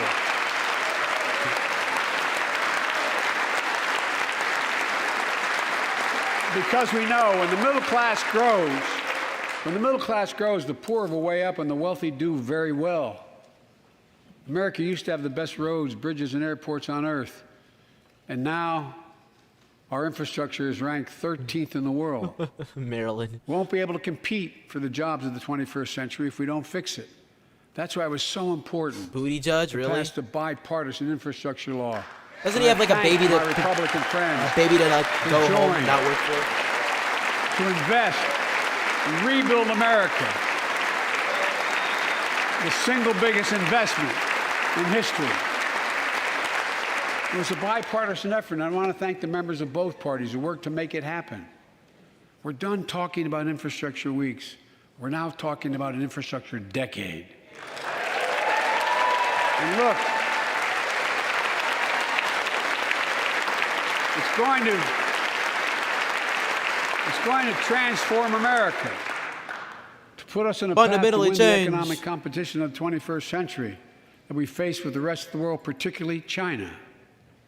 I've told Xi Jinping it's never been a good bet to bet against the American people. We'll create good jobs for millions of Americans, Go to sleep, modernizing Ted. roads, You look airports, tired. ports, waterways, all across America. And we'll do it to withstand the devastating effects of climate change and promote environmental justice. We'll build a national network of 500,000 electric vehicle charging stations. Begin to replace the poisonous lead pipes so every child, every American has clean water to drink at home and at school. We're going to provide affordable, high-speed internet for every American, rural, suburban, urban, and tribal communities. 4,000 projects have already been announced. Many of you have announced them in your districts. And tonight, I'm announcing that this year, we will start fixing over 65,000 miles of highway and 1,500 bridges in disrepair. And folks,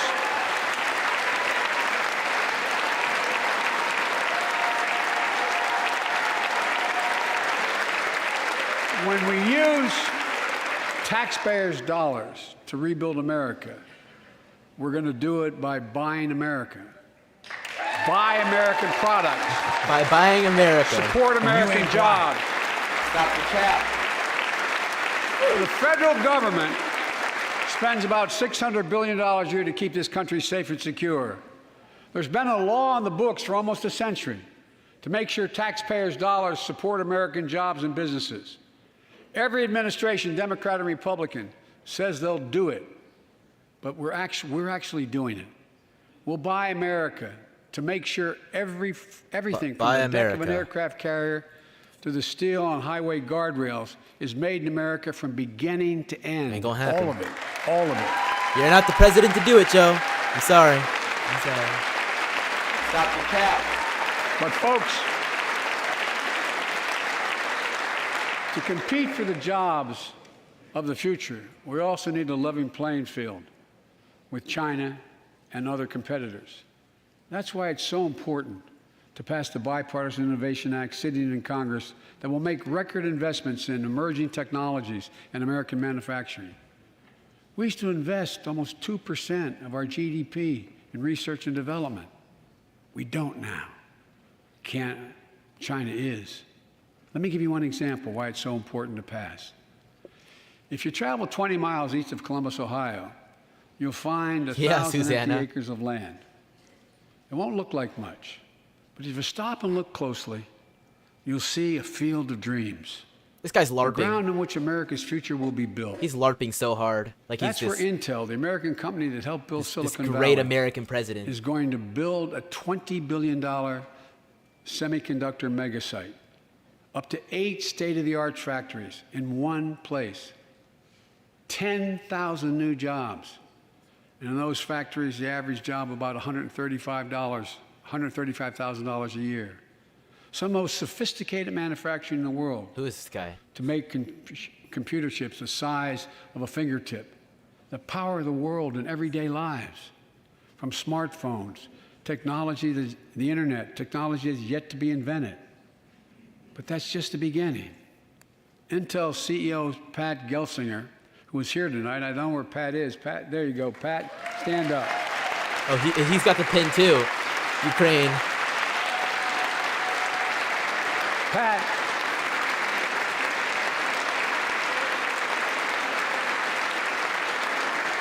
Pat came to see me, and he told me they're ready to increase their investment from $20 billion to $100 billion. That would be the biggest investment in manufacturing in American history. And all they're waiting for is for you to pass this bill. Susanna. So let's not wait any longer. Send it to my desk. I'll sign it. And we'll really take off in a big way. And folks, Intel is not alone. There's something happening in America. Just look around and you'll see an amazing story. Put me to sleep.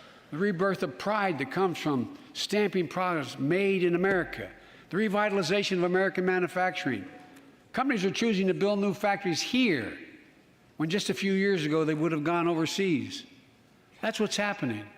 Ford is investing $11 billion in electric vehicles, creating 11,000 jobs across the country. GM is making the largest investment in its history. $7 billion to build electric vehicles, creating 4,000 jobs in Michigan. All told, 369,000 new manufacturing jobs were created in America last year alone.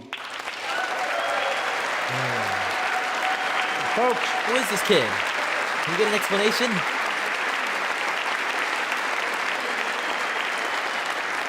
Powered by people I've met like JoJo Burgess from generations of union steelworkers in Pittsburgh, who's here tonight. Where are you, JoJo?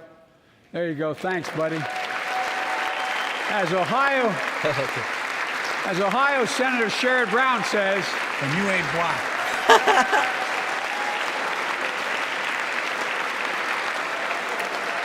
Sherrod Brown says it's time to bury the label Rust Belt. It's time to see What a LARP. what used to be called the Rust Belt become the whole. Oh no, he's losing it. A significant Joe, resurgence of manufacturing. You're doing so good. And with all the bright spots in our economy, record job growth, higher wages, He was doing too many so families good. are struggling to keep up with their bills. Inflation is robbing them of gains they thought otherwise they would be able to feel.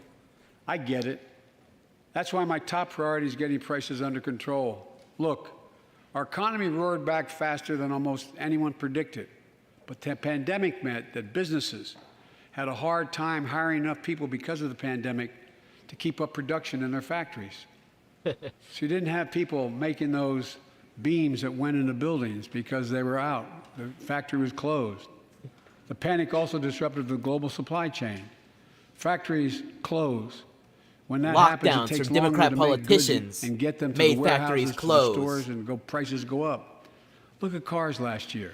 Brother. 1/3 of all the inflation was because of automobile sales. Oh, my brother. There What weren't is this? enough What is this semiconductors to make thing? all the cars that people wanted to buy. And guess what? Prices of automobiles went way up, especially used vehicles as well. And so we have a choice. One way to fight inflation is to drive down wages and make Americans poorer. I think I have a better idea to fight inflation. Lower your costs, not your wages. And folks,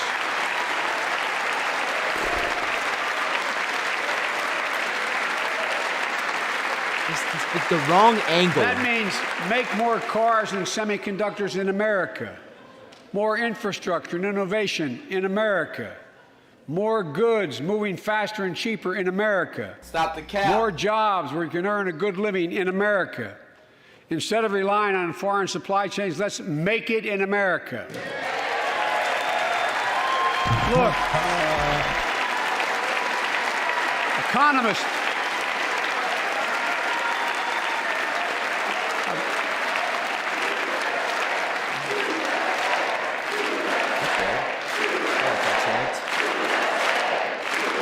Economists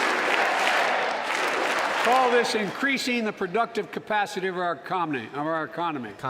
I call it building a better America. My plan to fight inflation will lower your costs and lower the deficit.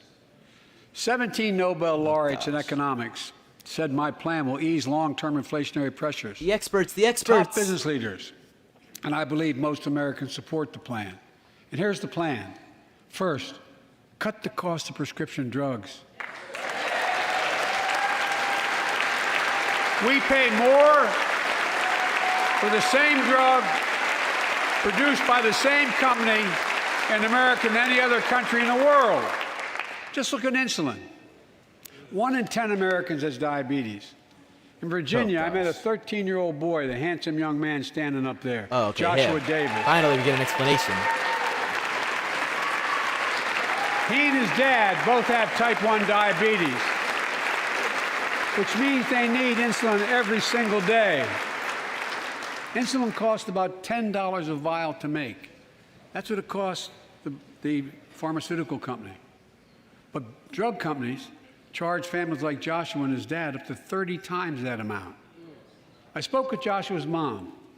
Imagine what it's like to look at your child who needs insulin to stay healthy and have no idea how in God's name you're going to be able to pay for it. What it does to your family, but what it does to your dignity, your ability to look your child in the eye, to be the parent you expect yourself to be. I really mean to think about that. That's what I think about. You know, yesterday, Joshua's here tonight, but yesterday was his birthday. Happy birthday, buddy, by the way. For Joshua, and 200,000 other young people with type 1 diabetes, let's cap the cost of insulin at $35 a month. So everyone can afford it. And drug companies will do very, very well, their profit margin. Backwards. While we're at it, I know we have great disagreements on this floor with this. Let's let Medicare negotiate the price of prescription drugs. Backwards. You raised the price of insulin, and now you're championing we drop the price of insulin. Set the price for VA drugs. Look, the American Rescue Plan is helping millions of families with Affordable Care Act plans to save them $2,400 a year on their health premiums. Let's close the coverage gap and make these savings permanent. And second, I think Joe's taking care of him, Roxanne. He's probably staying at the White House. Let's cut energy costs for families. An average of $500 a year by combating climate change. Let's provide an investment tax credits to weatherize your home and your business, to be energy efficient and get a tax credit for it. Double America's clean energy production in solar, wind, and so much more. Lower the price of electric vehicles, saving another $80 a month that you're not going to have to pay at the pump. Folks,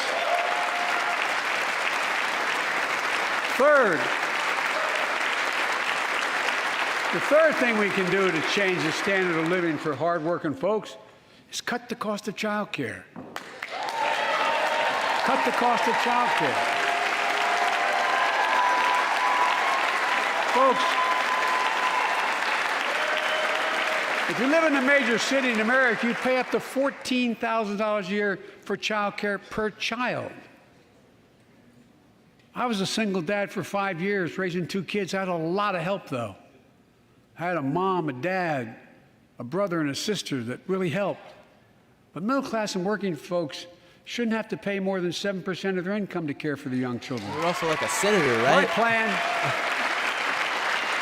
My plan would cut the cost of child care in half for most families.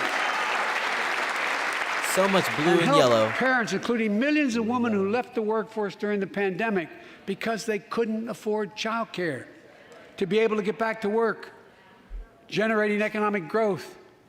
But my plan doesn't stop there. It also includes home and long-term care, more affordable housing, pre-K for 3- and 4-year-olds. All these will lower costs to families. And under my plan, nobody, let me say this again, nobody earning less than $400,000 a year will pay an additional penny in new taxes. Not a single penny. You sure won't be able to get a job, though. I may be wrong, but my guess is if we took a secret ballot in this floor, that we'd all agree that the present tax system ain't fair. We have to fix it. Ain't fair. I'm not looking to punish anybody. Yes, you are. But let's make corporations and wealthy Americans start paying their fair share. That's who you want to punish. Look. Same language we heard in 2008. Your fair share. You ever wonder why we had the slowest economic recovery in American history? And like Chris Coons and Tom Carper and my distinguished Congresswoman, we come from the land of corporate America. And you ain't more black. Corporations incorporated in America than every other state in America combined. And I still won 36 years in a row. The point is, even they understand they should pay just a fair share. Last year, 55 of the Fortune 500 companies earned $40 billion in profit and paid zero in federal taxes. Now look, it's not fair. That's why I proposed a 15% minimum tax rate for corporations. We've got, and that's why in the G7 and other meetings overseas, we're able to put together, I was able to be somewhat helpful, 130 countries agree on a global minimum tax rate. Biden being helpful is very laughable. So companies can't get out of paying their taxes at home by shipping jobs and factories overseas. It'll raise billions of dollars.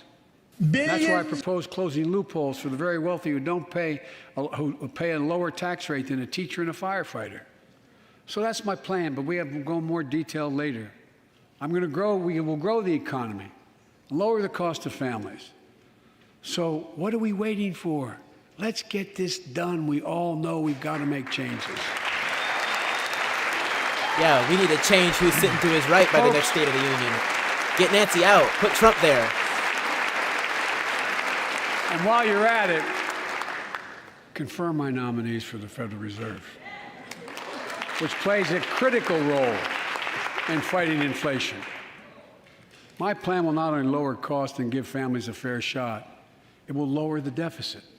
The previous administration not only ballooned the deficit with those tax cuts for the very wealthy and corporations, it undermined the watchdogs, the job of those to keep pandemic relief funds being wasted. Remember we had those debates about whether or not those watchdogs should be able to see every day how much money was being spent, where was it going to the right place? But in my administration, the watchdogs are back. And we're going to go after the criminals who stole billions of relief money meant for small business and millions of Americans. And tonight, I'm announcing that the Justice Department will soon name a chief prosecutor for pandemic fraud. Pandemic fraud. And look,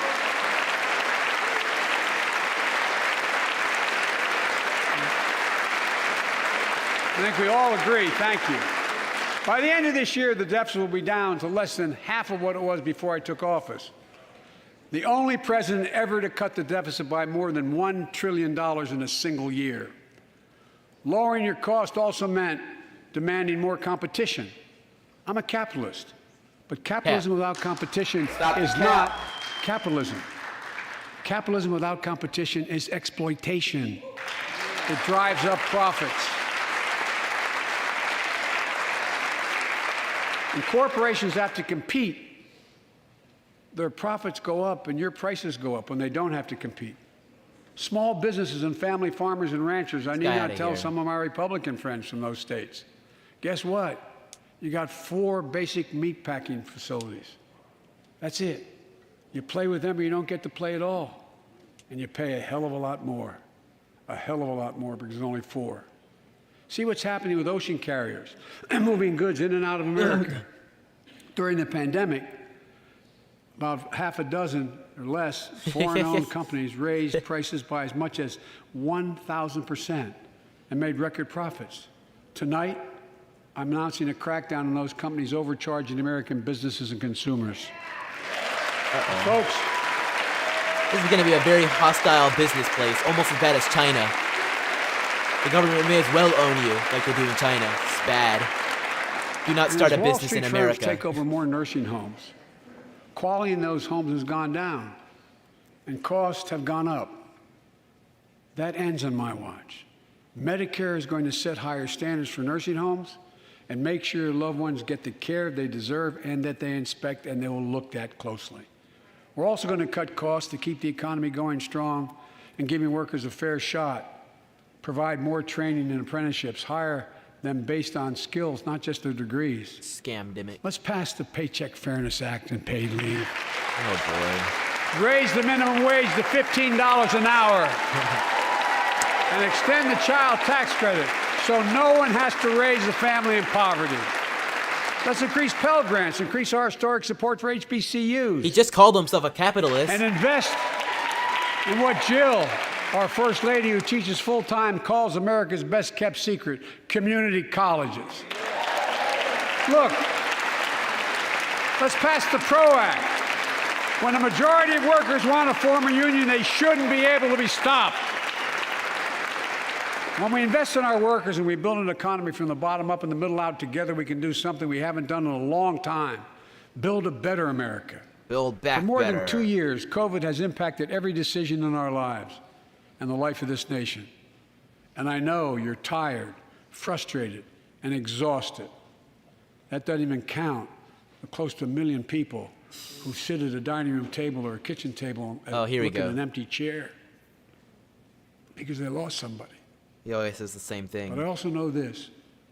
Because of the progress we've made, because of your resilience and the tools that we have been provided by this Congress, tonight I can say we're moving forward safely back to more normal routines.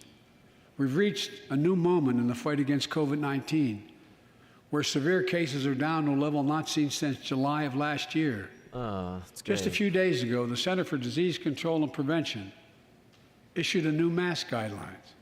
Under the new guidelines, most Americans and most of the country can now go mask-free. And based on projections, more of the country will reach a point across the next couple of weeks. And thanks to the progress we've made in the past year, COVID-19 no longer need control our lives. I know some are talking about living with COVID-19, but tonight I say that we never will just accept living with COVID-19. We'll continue to combat the virus as we do other diseases. Oh, boy. And because this virus mutates and spreads, we have to stay on guard. And here are 4 common sense steps as we move forward safely, in my view. First, stay protected with vaccines and treatments. We know how incredibly effective vaccines are. If you're vaccinated and boosted, you have the highest degree of protection. Oh, yeah. You'll never give up on vaccinating more Americans. Unless you're 5 to 11. Now, I know parents with kids under 5 are eager to see their vaccines authorized for their children. Eager? Scientists are working hard to get that done. Shouldn't we'll be ready parents. with plenty of vaccines if and when they do. We're all ready. We are also ready with antiviral treatments. If you get COVID-19, the Pfizer pill reduces your chances of ending up in the hospital by 90%. I've ordered more pills than anyone in the world has. Pfizer is working overtime to get us 1 million pills this month and more than double that next month. And now we're launching the Test to Treat initiative. So people can get tested at a pharmacy, and if they prove positive, receive the antiviral pills on the spot at no cost.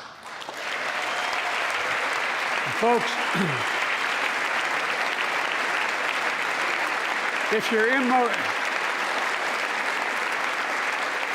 immunocompromised or have some other vulnerability, we have treatments and free high-quality masks. We're leaving no one behind or ignoring anyone's needs as we move forward.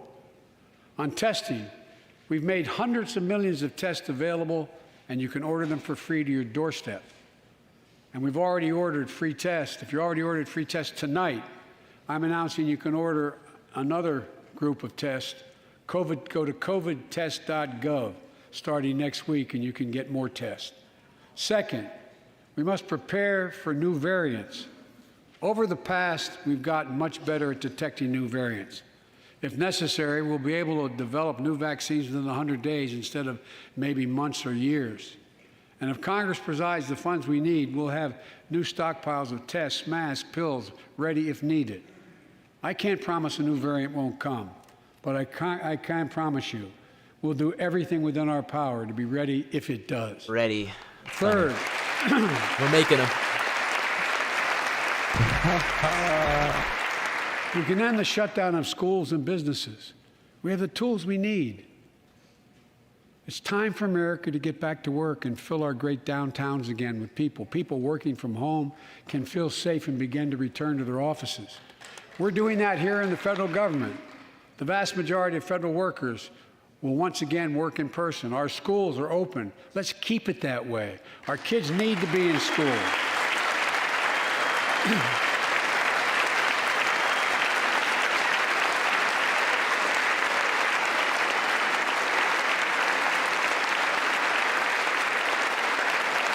With 75% of adult Americans fully vaccinated and hospitalizations down by 77%, most Americans can remove their masks and stay in the classroom and move forward safely.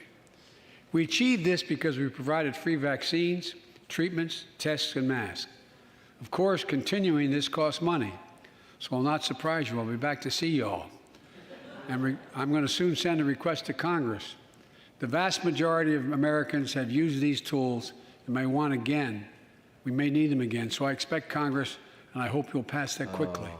He knows something. We'll continue vaccinating the world. We've sent 475 million vaccine doses to 112 countries, more than any nation on earth. We won't stop because you can't build a wall high enough to keep out a vaccine. The vaccine can stop the spread of these diseases. You know, we've lost so much in COVID-19. What did he just Time say? with one another.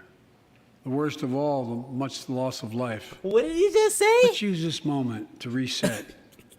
So stop looking at COVID as a partisan dividing line. See it for what it is, a god-awful disease. Let's stop seeing each other as enemies and start seeing each other for who we are, fellow Americans. Look.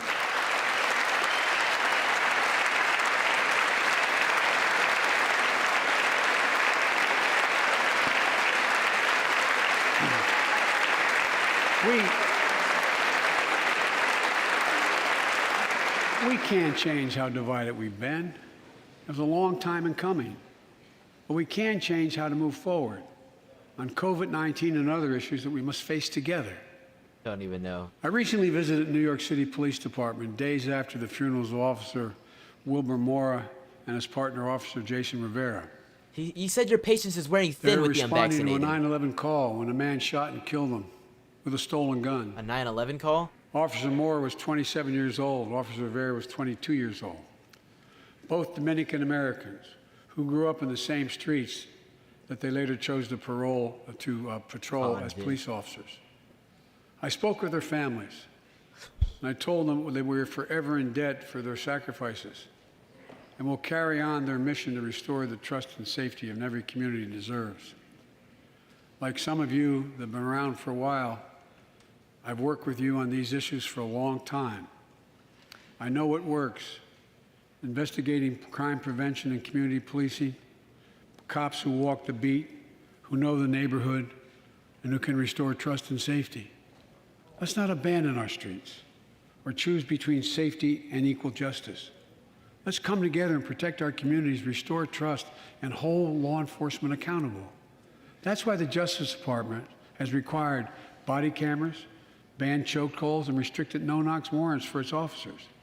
That's why the American Rescue Plan that you all provided $350 billion that cities, states, and counties can use to hire more police, invest in more proven strategies. Invest in proven strategies like crack. Proven strategies like crack.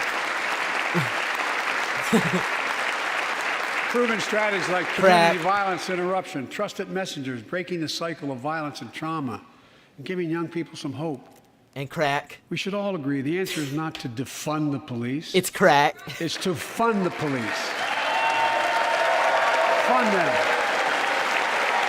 What happened? He changed his mind?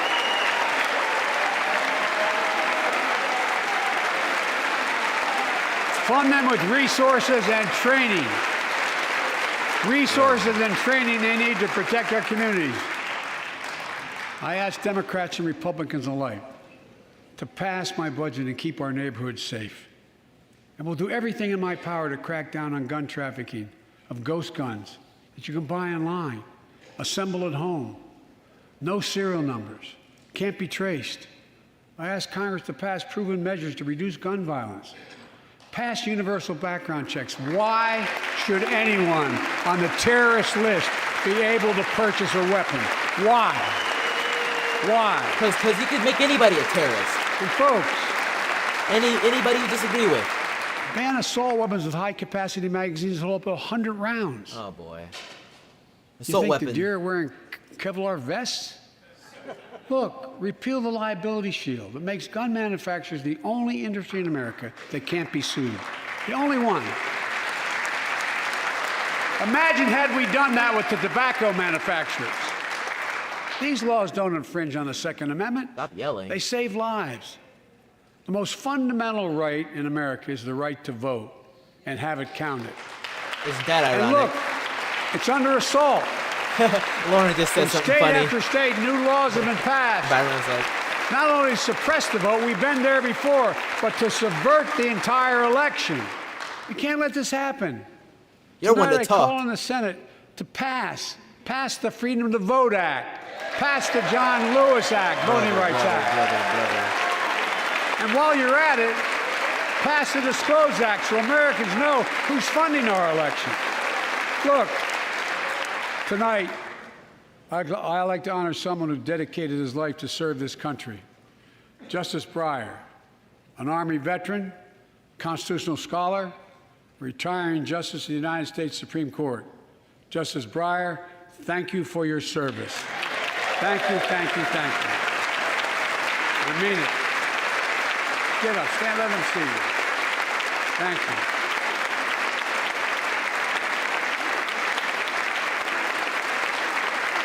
And we all know, no matter what your ideology, we all know one of the most serious constitutional responsibility a president has is nominating someone to serve on the United States Supreme Court. Yeah. I feel that, David. As I did 4 days ago, I've nominated the Circuit Court of Appeals, Ketanji Brown Jackson. Hope you're pronouncing that name right. One of right. our nation's top legal minds. And you ain't black. This will continue in Justice Breyer's legacy of excellence. Rub my leg down. A former top litigator in private practice, a former federal public defender, from a family of public school educators and police officers. She's a consensus builder. Since she's been nominated, she's received a broad range of support, including the Fraternal Order of Police and former judges supported by Democrats and Republicans.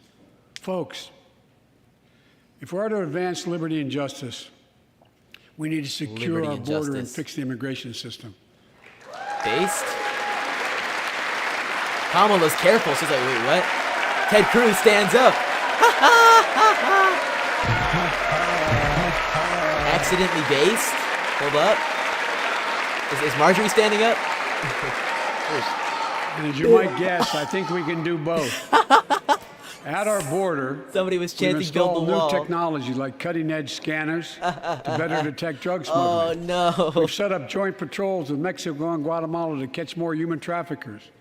We're putting in place dedicated immigration judges, a significant larger number, so families fleeing persecution and violence can have their cases heard faster, and those who don't legitimately hear can be sent back.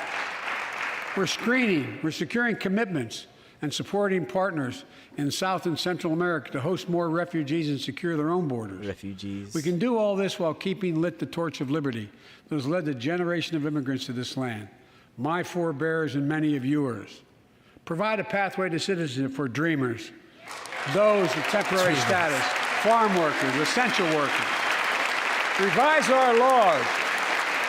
More amnesty, always. So businesses have workers they need, and families don't wait decades to reunite. It's not only the right thing to do, it's economically smart thing to do. That's why the immigration reform is supported by everyone from labor unions to religious leaders to the U.S. Chamber of Commerce. Let's get it done once and for all. Folks,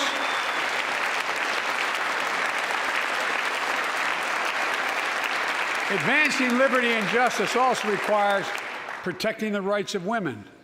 The constitutional right affirmed by Roe v. Wade, standing precedent for half a century, is under attack as never before. If you want to go forward, not backwards, we must protect access to health care, preserve a woman's right to choose, and continue to advance maternal health care for all Americans. That is not health care. You are tearing apart, in many cases, a woman. You call that health care? For our LGBTQ plus Americans, let's finally get the Bipartisan Equality Act to my desk. The onslaught of state laws targeting transgender Americans and their families. Oh, man. It's simply wrong. We're bringing this I said last year, especially to our younger transgender Americans, I'll always have your back as your president so you can be yourself and reach your God-given potential. No. God-given potential? Yo, what? Huh?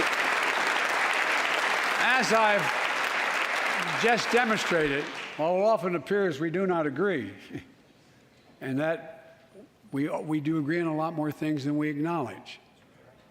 I signed 80 bipartisan bills into law last year, from preventing government shutdowns, to protecting Asian Americans from still too common hate crimes, to reforming military justice, and will soon be strengthening the Violence Against Women Act that I first wrote 3 decades ago. It's important.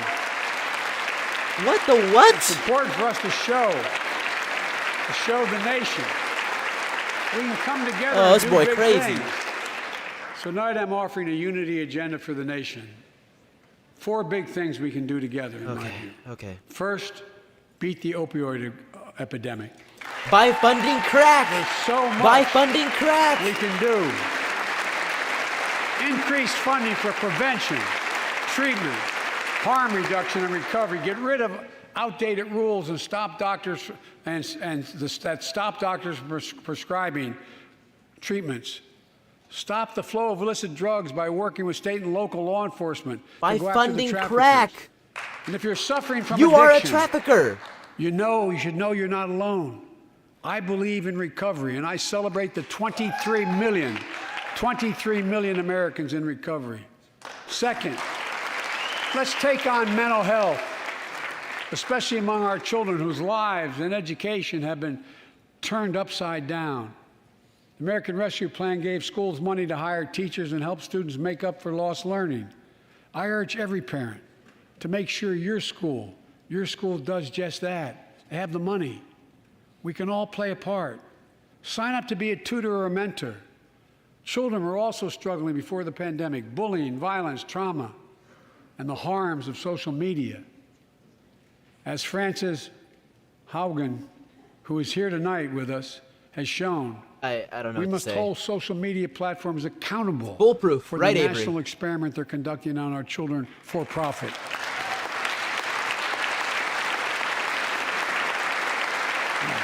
Folks, thank you. Thank you for the courage you showed.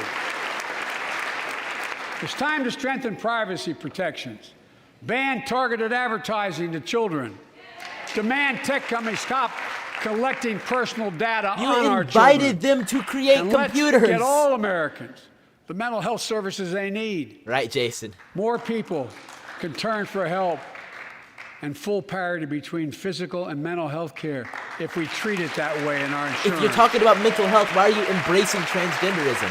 Look, I'm gonna leave it alone. I'm gonna let it breathe. the third piece of that agenda is support our veterans. Veterans are the backbone and the spine of this country. Always the same They're thing. the best of us. I've always believed that we have a sacred obligation to equip those we send to war and care for those in their family when they come home. My administration is providing assistance in job training, housing, and now helping lower-income veterans get VA care debt-free. And our troops in Iraq and Afghanistan have faced many dangers, one being stationed at bases breathing in toxic smoke from burn pits. Right. Many of you have been there. I've been in and out of Iraq and Afghanistan over 40 times. These burn pits that incinerate waste, the waste of war, medical and hazardous material, jet fuel, and so much more. And they come home, many of the world's fittest and best trained warriors in the world. Never the same. Headaches, numbness, dizziness. A cancer that would put them in a flag-draped coffin. Oh, man. Yeah, and you'd check your watch I for it, know. too, wouldn't you? Boom! Boom! Boom! One of those. Boom! One Boom! of those soldiers was my son, Boom. Major Bo Biden. Boom! I don't know for sure I if love the burn pit whoever that said he that. lived near, that his hooch was near, Ooh! in Iraq, Hoorah. and earlier than that, Somebody in said Kosovo, 13. is the cause of his brain cancer, the disease of so many other troops. But I am committed to find out everything we can, committed to military families like Danielle Robinson from Ohio, the widow of Sergeant First Class Heath Robinson. He was born a soldier, Army National Guard, combat medic in Kosovo and Iraq, stationed near Baghdad, just yards from burn pits the size of football fields. Danielle is here with us tonight. Boom. They love going to Ohio State football games.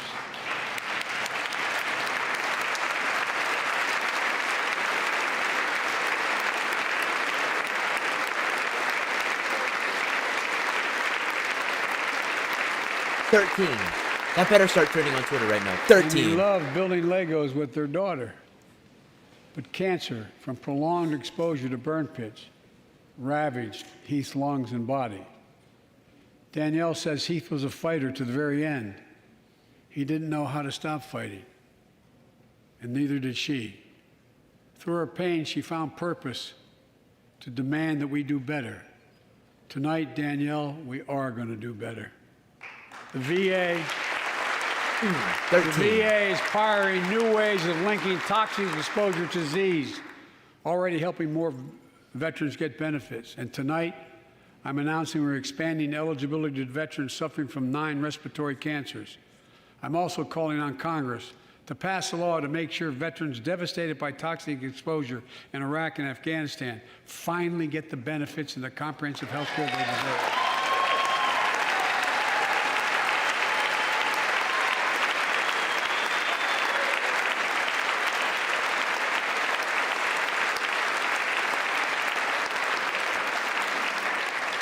And fourth and last, let's end cancer as we know it. This is personal.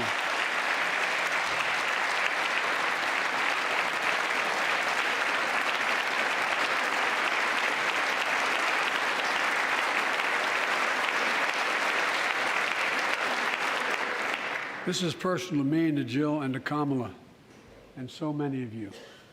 So many of you have lost someone you love. Husband, wife, son, daughter, mom, dad.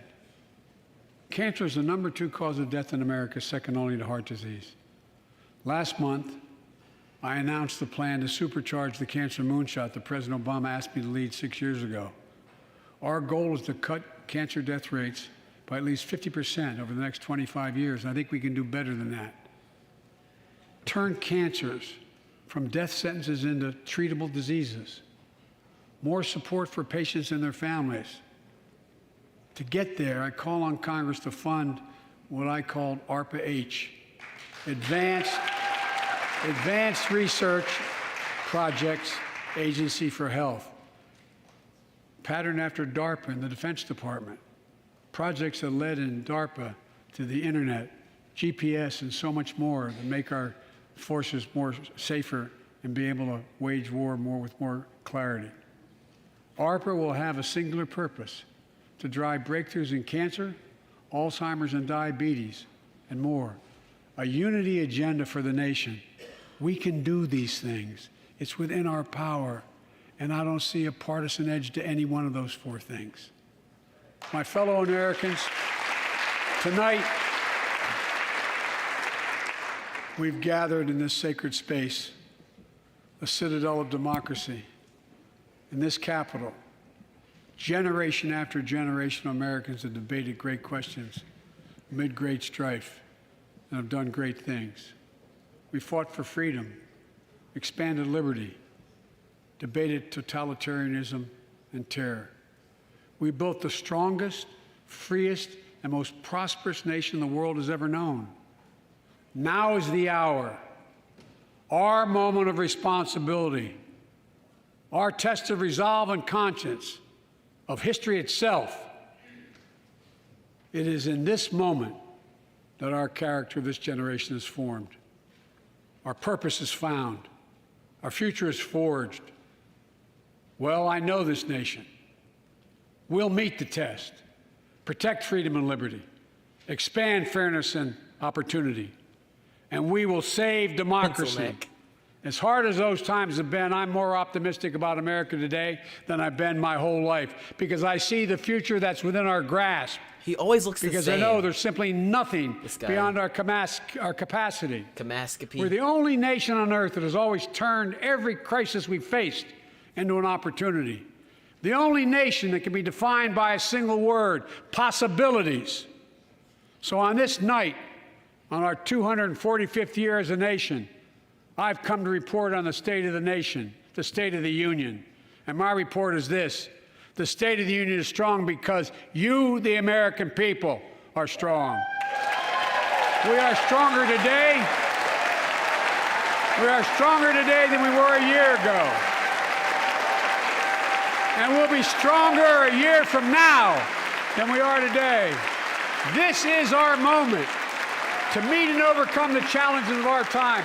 And we will, as one people, one America, the United States of America. God bless you all, and may God protect our troops. Thank you. So ironic. So ironic. Go get him.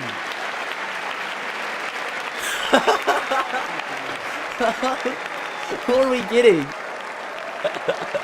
Who are we getting?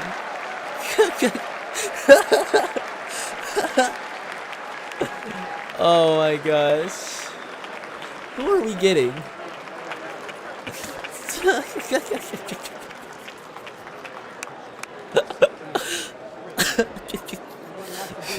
Hold on, I gotta tweet real quick.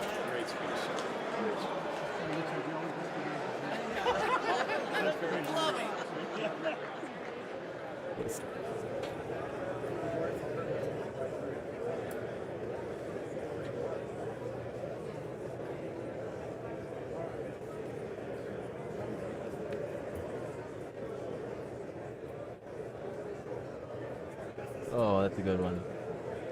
That's a good one.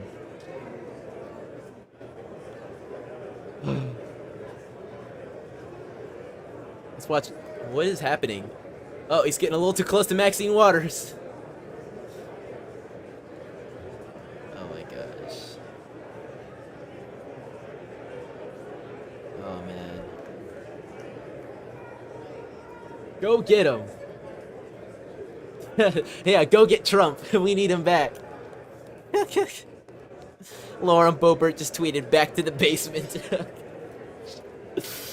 Oh man. Alright, ladies and gentlemen. Dare I say, that was one of the most hilarious State of the Unions in American history.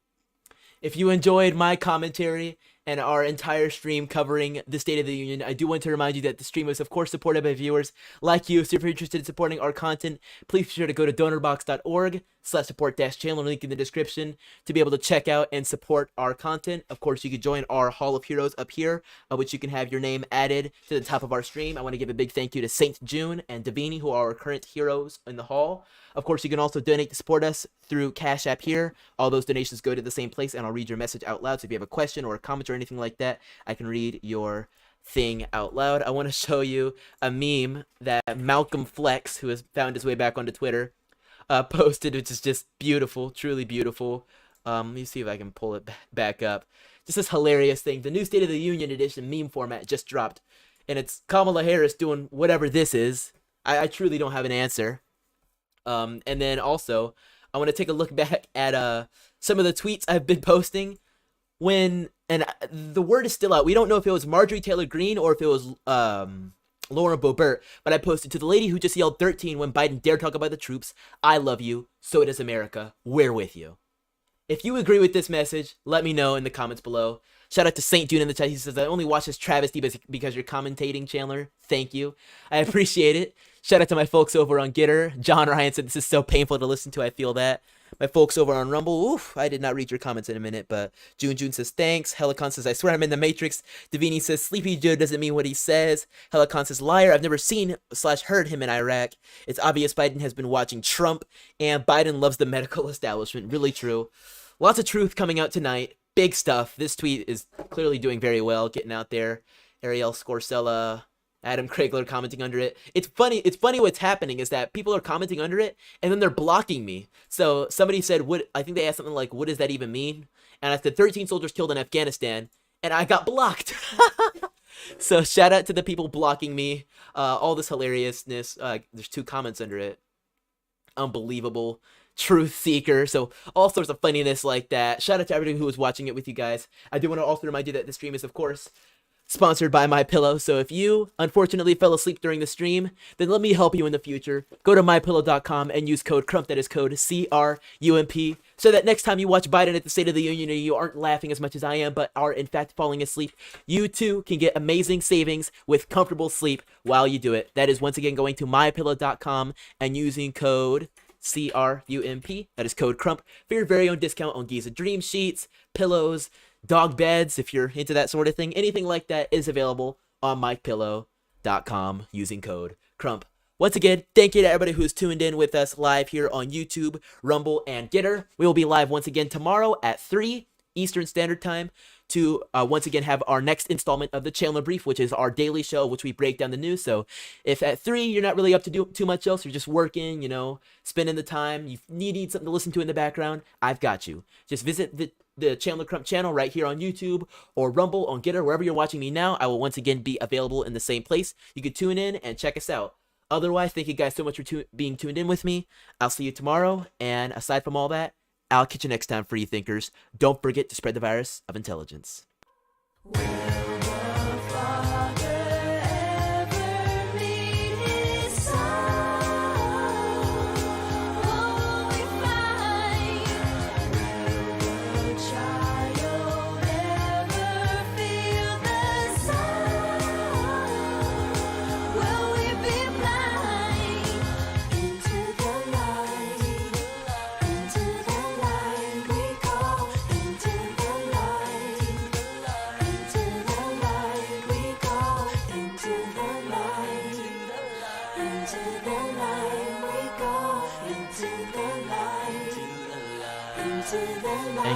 Thank you.